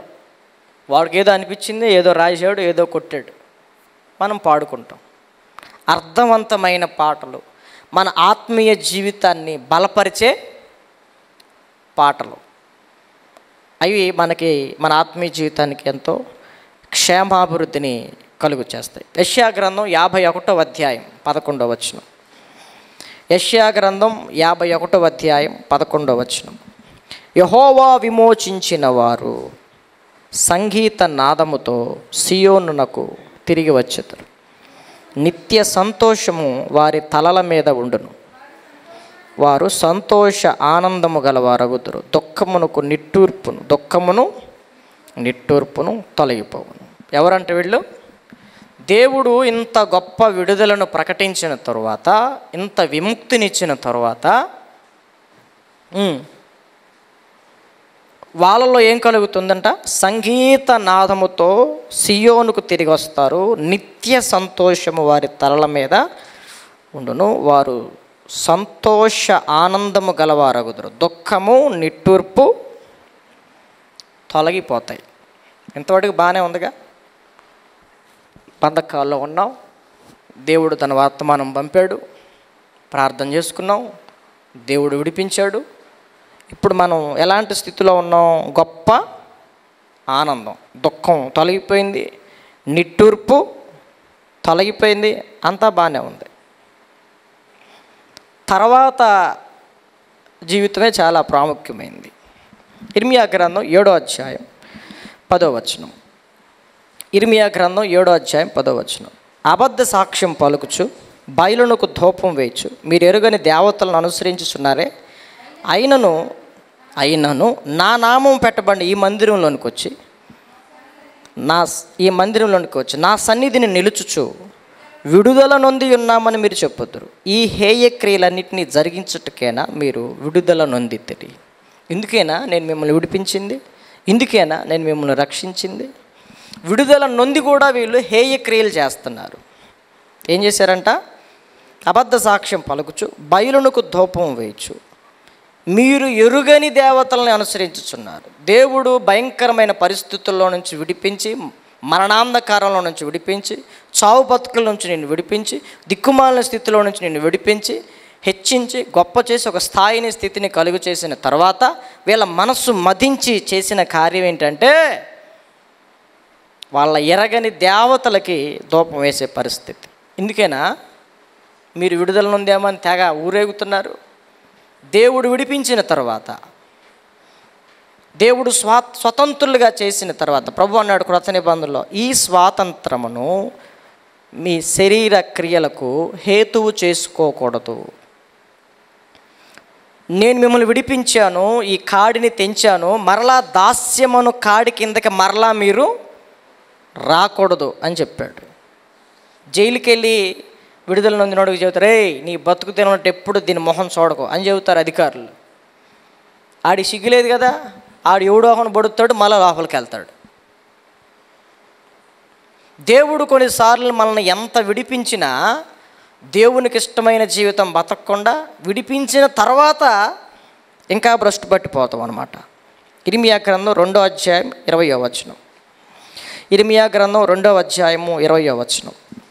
పూర్వకాలము నుండి నేను నీ కాడిని విరగగొట్టి నీ బంధకములను తెంపివేసి తిని,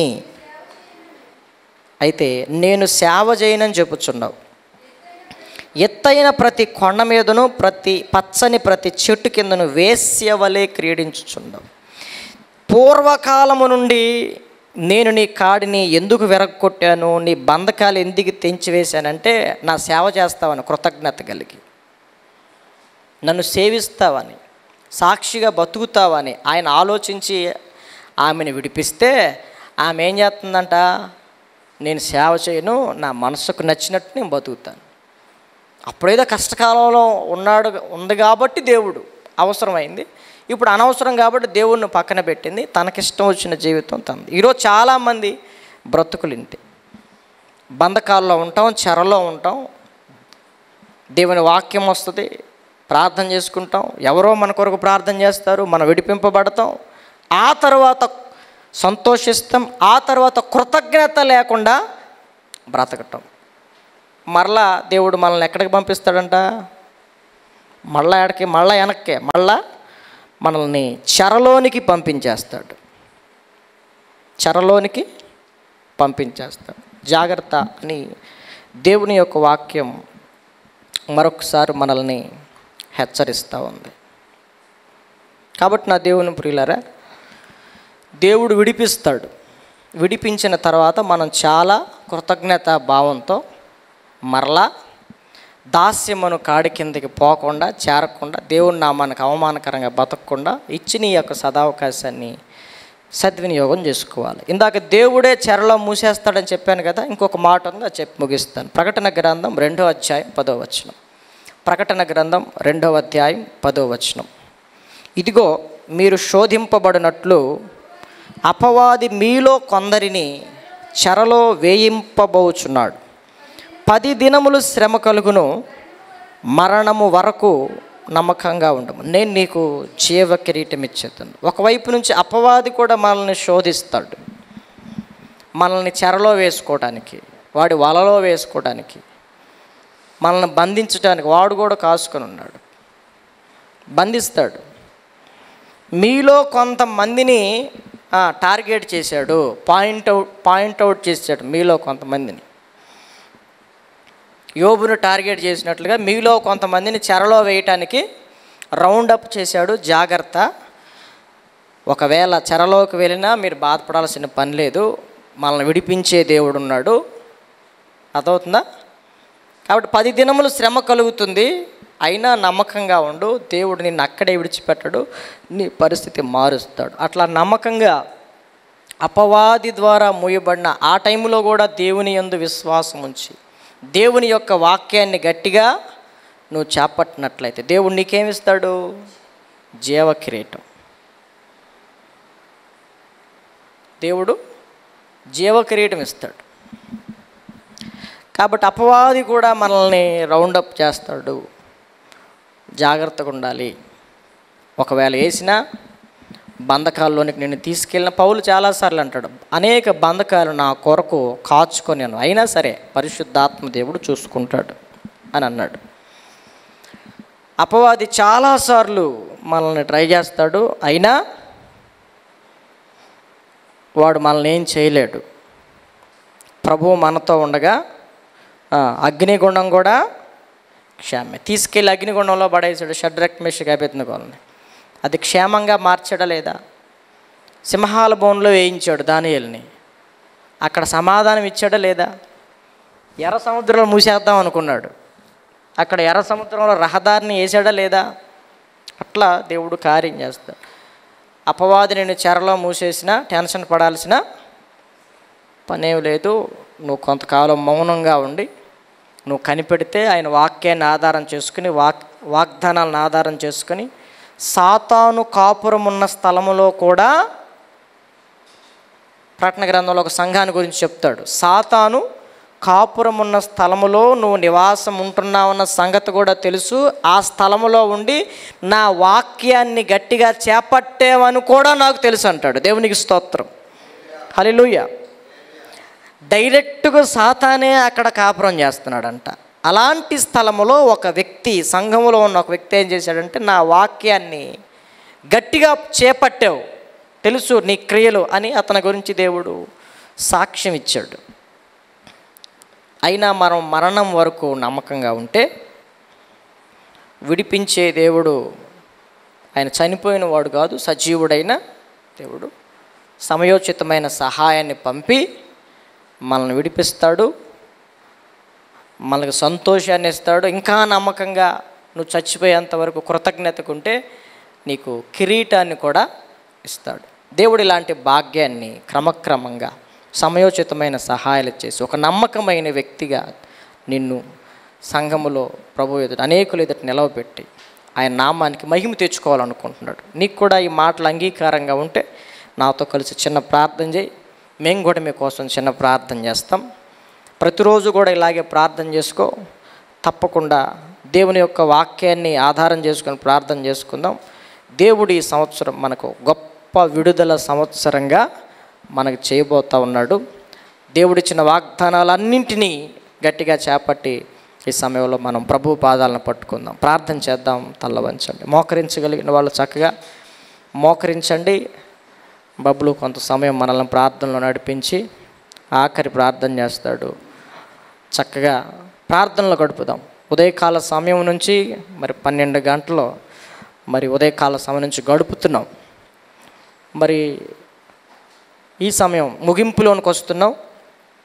దేవుడు మనల్ని దర్శించే సమయం, దేవుడు మనల్ని ఆశీర్వదించే సమయం, దేవుడు మనల్ని విడిపించే సమయం. అందరం కూడా చక్కగా మోకరించగలిగిన వాళ్ళు మోకరించండి. చక్కగా ప్రార్థన చేసుకుందాం, ప్రార్థనలో గడుపుదాం.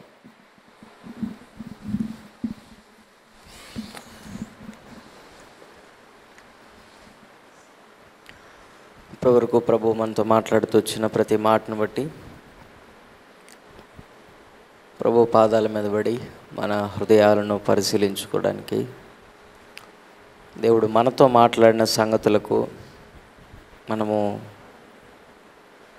ఆ మాట్లాడిన సంగతుల్లో మనం ఏమై ఉన్నామో, ఎటువంటి స్థితిగతులు కలిగి ఉన్నామో, ఎలాంటి అనుభవాలు గుండా మనము నడిపించబడుతుంటే దేవుడు ఆ కోణంలో మనతో మాట్లాడాడో, మన అంతరంగాలతో మన ప్రభు మనతో మాట్లాడాడు. ప్రభు పాదాల మీద పడి ప్రార్థన చేసుకొని మనల్ని మనం అప్పగించుకునేటువంటి అతి విలువైన ప్రాముఖ్యమైన సమయం కనుక మౌనంగా ఉండకుండా ప్రభు పాదాల మీద పడి ప్రార్థన చేద్దాం. హృదయాలు తెరచి నిజముగా ప్రభు వాగ్దానపూర్వకమైనటువంటి విమోచన కలిగించేటువంటి, అలాగూ హెచ్చరికతో కూడినటువంటి వర్తమానాన్ని ఈ ప్రత్యేక దినంలో ఆఖరి సెషన్లో మనకు ప్రభు అనుగ్రహిస్తూ వచ్చాడు. నిజమే, మనము బంధకాలలో పడుంటే మనకు నిరీక్షణ ఉంది, ఆధారం ఉంది. అన్నీ చేయగలిగిన వాడు, అన్నీ మార్చగలిగిన వాడు, అన్నీ కుదర్చగలిగిన వాడైన ఆయన్ని నమ్ముకుంటే, ఆయన మీద విశ్వాసం ఉంచితే నా స్థితిగతులు ఏవైనా ఆయన మార్చగలడు, కుదర్చగలడు, బాగు చేయగలడు. మనం అనుభవిస్తున్నది ఏదైనా ఆయన అనుమతి లేకుండా, ఆయన సెలవు లేకుండా, ఆయనకు తెలియకుండా ఏది జరగట్లేదు. కనుక నేను అనుభవిస్తున్న పరిస్థితులను బట్టి నీకేదో గొప్ప ఉపద్రవం ఏదో వచ్చి పడ్డట్టు, నీవే భరిస్తున్నట్టు, నీవు ఒక్కడవే దాన్ని మేనేజ్ చేస్తున్నట్లు నువ్వు మోసపుచ్చుకోవద్దు. ప్రభు పాదాల మీద పడు. ప్రభు మాట్లాడుతూ వచ్చాడు, అది నిన్ను శోధించడానికని, లేదా నిన్ను సరిచేయడానికి, నిన్ను దేవుని మీద ఆధారపడేటట్లు చేయడానికని. ఎన్నో వాక్య లేఖనాల ఆధారాలతో ప్రభు మాట్లాడుతూ వచ్చాడు. ఆఖరిలో హెచ్చరికను కూడా ఇచ్చాడు. మనము విమోచించబడి తిరిగి మరలా వెనుకున్న సంగతులు, విడిచిపెట్టొచ్చిన సంగతులు, చేయమని ప్రభువుతో ప్రమాణం చేసిన సంగతులు తిరిగి మరలా కొనసాగిస్తే మన పరిస్థితి ఎలా ఉంటుందో కూడా ప్రభు మనతో మాట్లాడుతూ వచ్చాడు.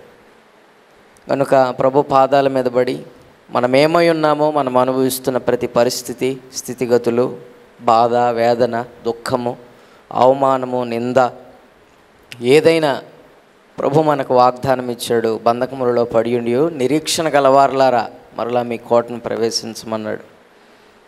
కనుక ప్రభు మనకున్నాడు. మనము నిరీక్షణ లేని ఇతరుల వలె మనం ఉండకూడదని మాటలు మనకు ప్రభు బోధించాడు.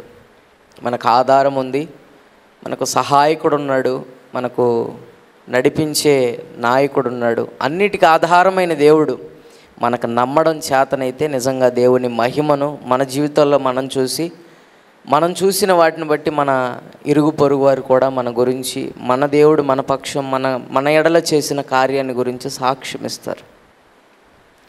దేవుడు మాట్లాడుతూ వచ్చాడు కదా, మనము చరిత్రలో నిలిచేవారిగా ఉండాలంటే ప్రభువు నడిపించే మార్గాల గుండా ఆయన చిత్తానుసారంగా మనము నడిపించబడినప్పుడు ఖచ్చితంగా మనల్ని చరిత్రలో చిరస్మరణీయంగా నిలబెట్టగలడు.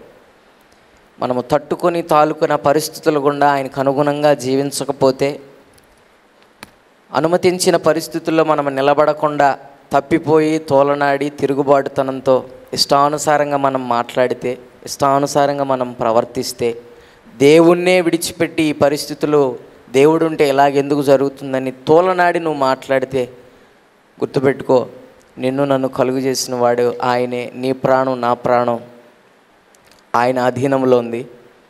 నీ శరీరమైనా నా శరీరమైనా ఆయన మాట వింటుంది. ప్రకృతి సమస్తం ఆయన స్వాధీనమై ఉన్నాయి. ఆయన వలన మనము దీవించబడ్డానికి, ఆయన వలన పడిన స్థితిలో నుంచి మనము లేవనెత్తబడ్డానికి ఉన్నాం. కానీ పడిన స్థితిలో నుంచి ఇంకా దిగజారిపోయే స్థితిలోనికి, ఆయన చేత అణచివేయబడే స్థితిలోనికి మన చర్యలు, మన క్రియలు, మన అనుభవాలు, మన మాటలు, మన ప్రవర్తన ఉంటే మనకన్నా దరిద్రులు, మన జీవితాన్ని మన చేతులారా పాడు చేసుకున్నటువంటి అనుభవంలోనికి మనం వెళ్తాం.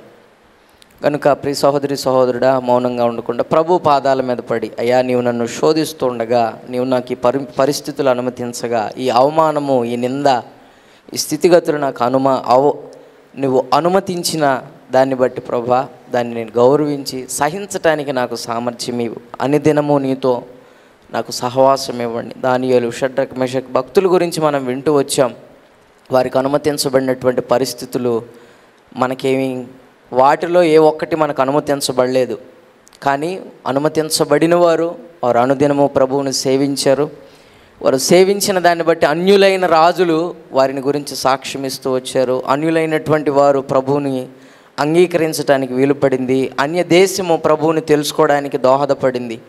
అలాగూ నీవు నేను అనుదినము ప్రభువుని నీతిగా, న్యాయంగా, దేవునికి భయపడి సేవించటం నీకు నాకు చేతనైతే మన పరిస్థితులు ఏవైనా మన జీవితాన్ని అనేకులకు మాదిరిగా చేయగలుగుతాడు.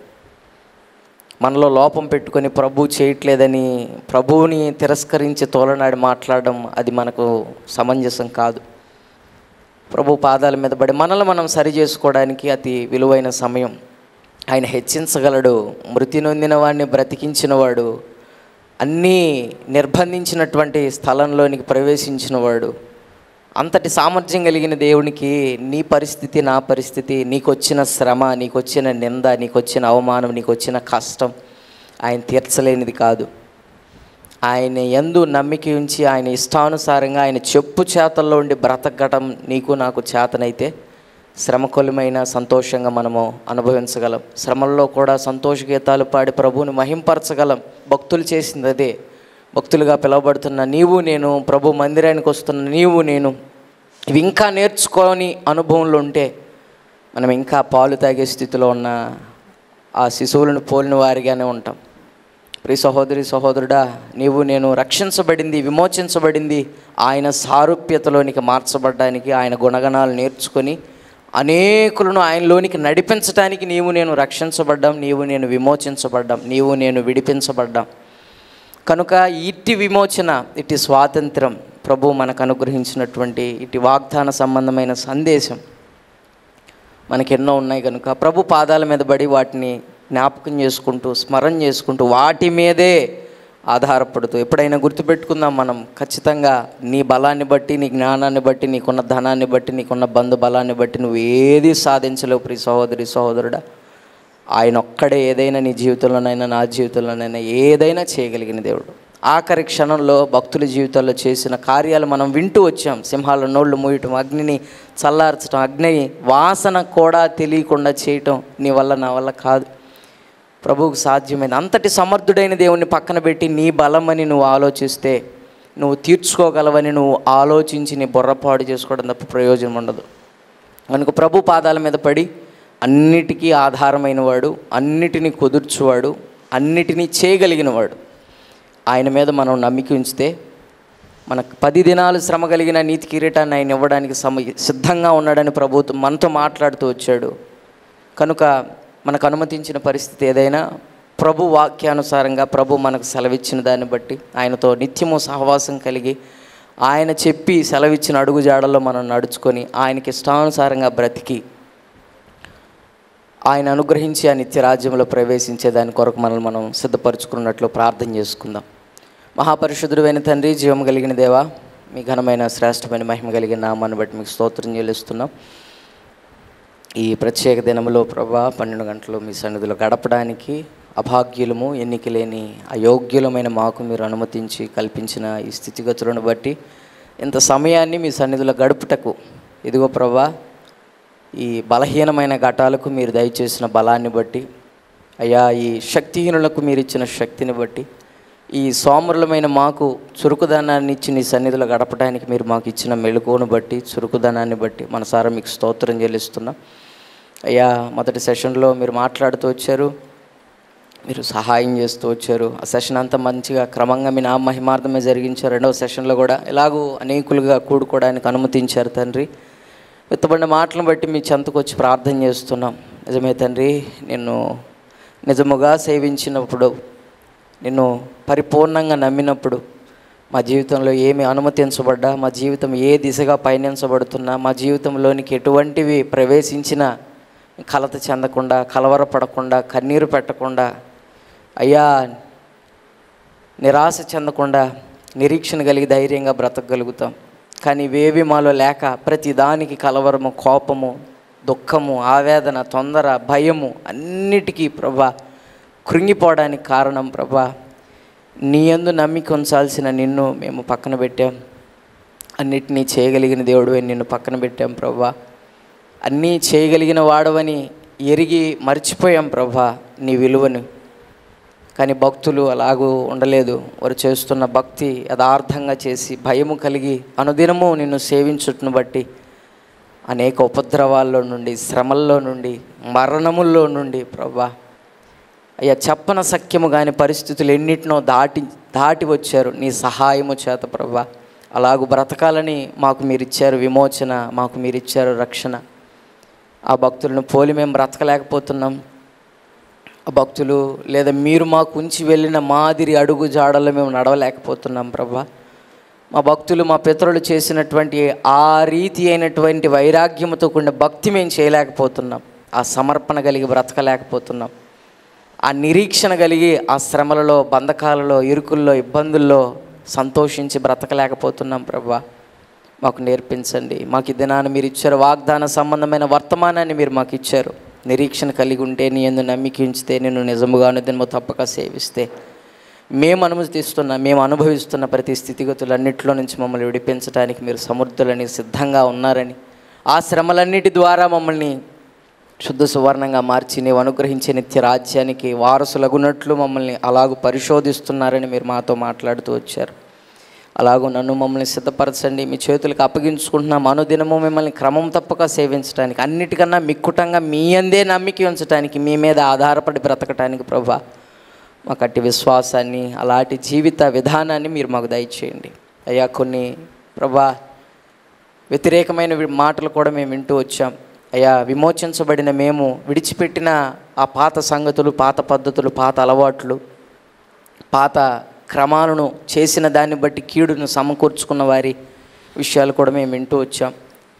ఆ స్థితిగతుల్లో నాలో మాలో ఏ ఒక్కరు ఉండకుండా వాటిని విసర్జించి విడిచిపెట్టి విమోచించబడిన వారమన్న సంగతి ఎరిగి విమోచన కర్తవ్యాన్ని నిన్ను అనుసరించి నేను వెంబడించడానికి కృప చూపించిన మరెన్నడూ విగ్రహారాధన సంబంధమైనది, లోక సంబంధమైనది విడిచి వచ్చినది ఏదైనా ప్రభా మేము అనుసరించకుండానట్లు జాగ్రత్త కలిగి మేము జీవించడానికి కృప చూపించండి. విత్తబడిన మాటలు నాలో మాలో ఫలభరితంగా మార్చండి. వాటిని బట్టి ఒక నిర్ణయం చేసుకొని మేము మాదిరిగా బ్రతకాలనుకుంటే మా చేతుల్లో ఉంది, లేదా మా బ్రతుకు చిన్నాభిన్నం అవ్వాలన్నా మా చేతుల్లో ఉంది ప్రభా. నీ చెంతకు వచ్చి నీ పాదాలు పట్టుకొని బ్రతిమలాడుకుంటున్నాం. నీవు ఆశించినట్లు మేము బ్రతికి నీవు అనుగ్రహించే నిత్య రాజ్యానికి వారసులు మమ్మల్ని ఆశపడుతున్నాం ప్రభా. నన్ను, మమ్మల్ని, మా సంఘాన్ని, ఈ మాటలు విన్నవారిని కూడా సిద్ధపరచండి.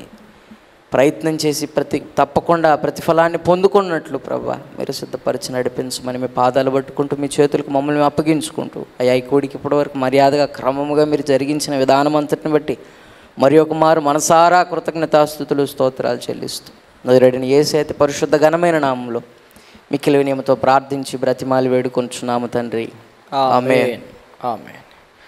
మన తండ్రి అయిన దేవుని దీవెన, కుమారుడైన యేసు క్రీస్తు వారి యొక్క అత్యున్నతమైనటువంటి కృప, పరిశుద్ధ ఆత్మదేవుని యొక్క అన్యోన్య సహవాసం కూడిన మనకును సకల కోటి పరిశుద్ధులకును ఉదయకాల సమయం నుంచి పాల్పంపులు పొందిన బిడ్డలకు, సాయంత్రకాల సమయంలో కూడా పాల్పంపులు పొందిన బిడ్డలకును ప్రభువు కృప సదాకాలము తోడయండి.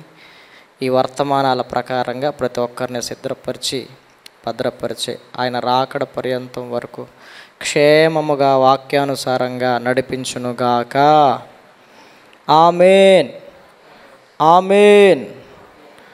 ఆమేన్. అందరికి కూడా ప్రభు పేరట నా హృదయపూర్వకమైన వందనాలు. అందరికి కూడా వందనాలు.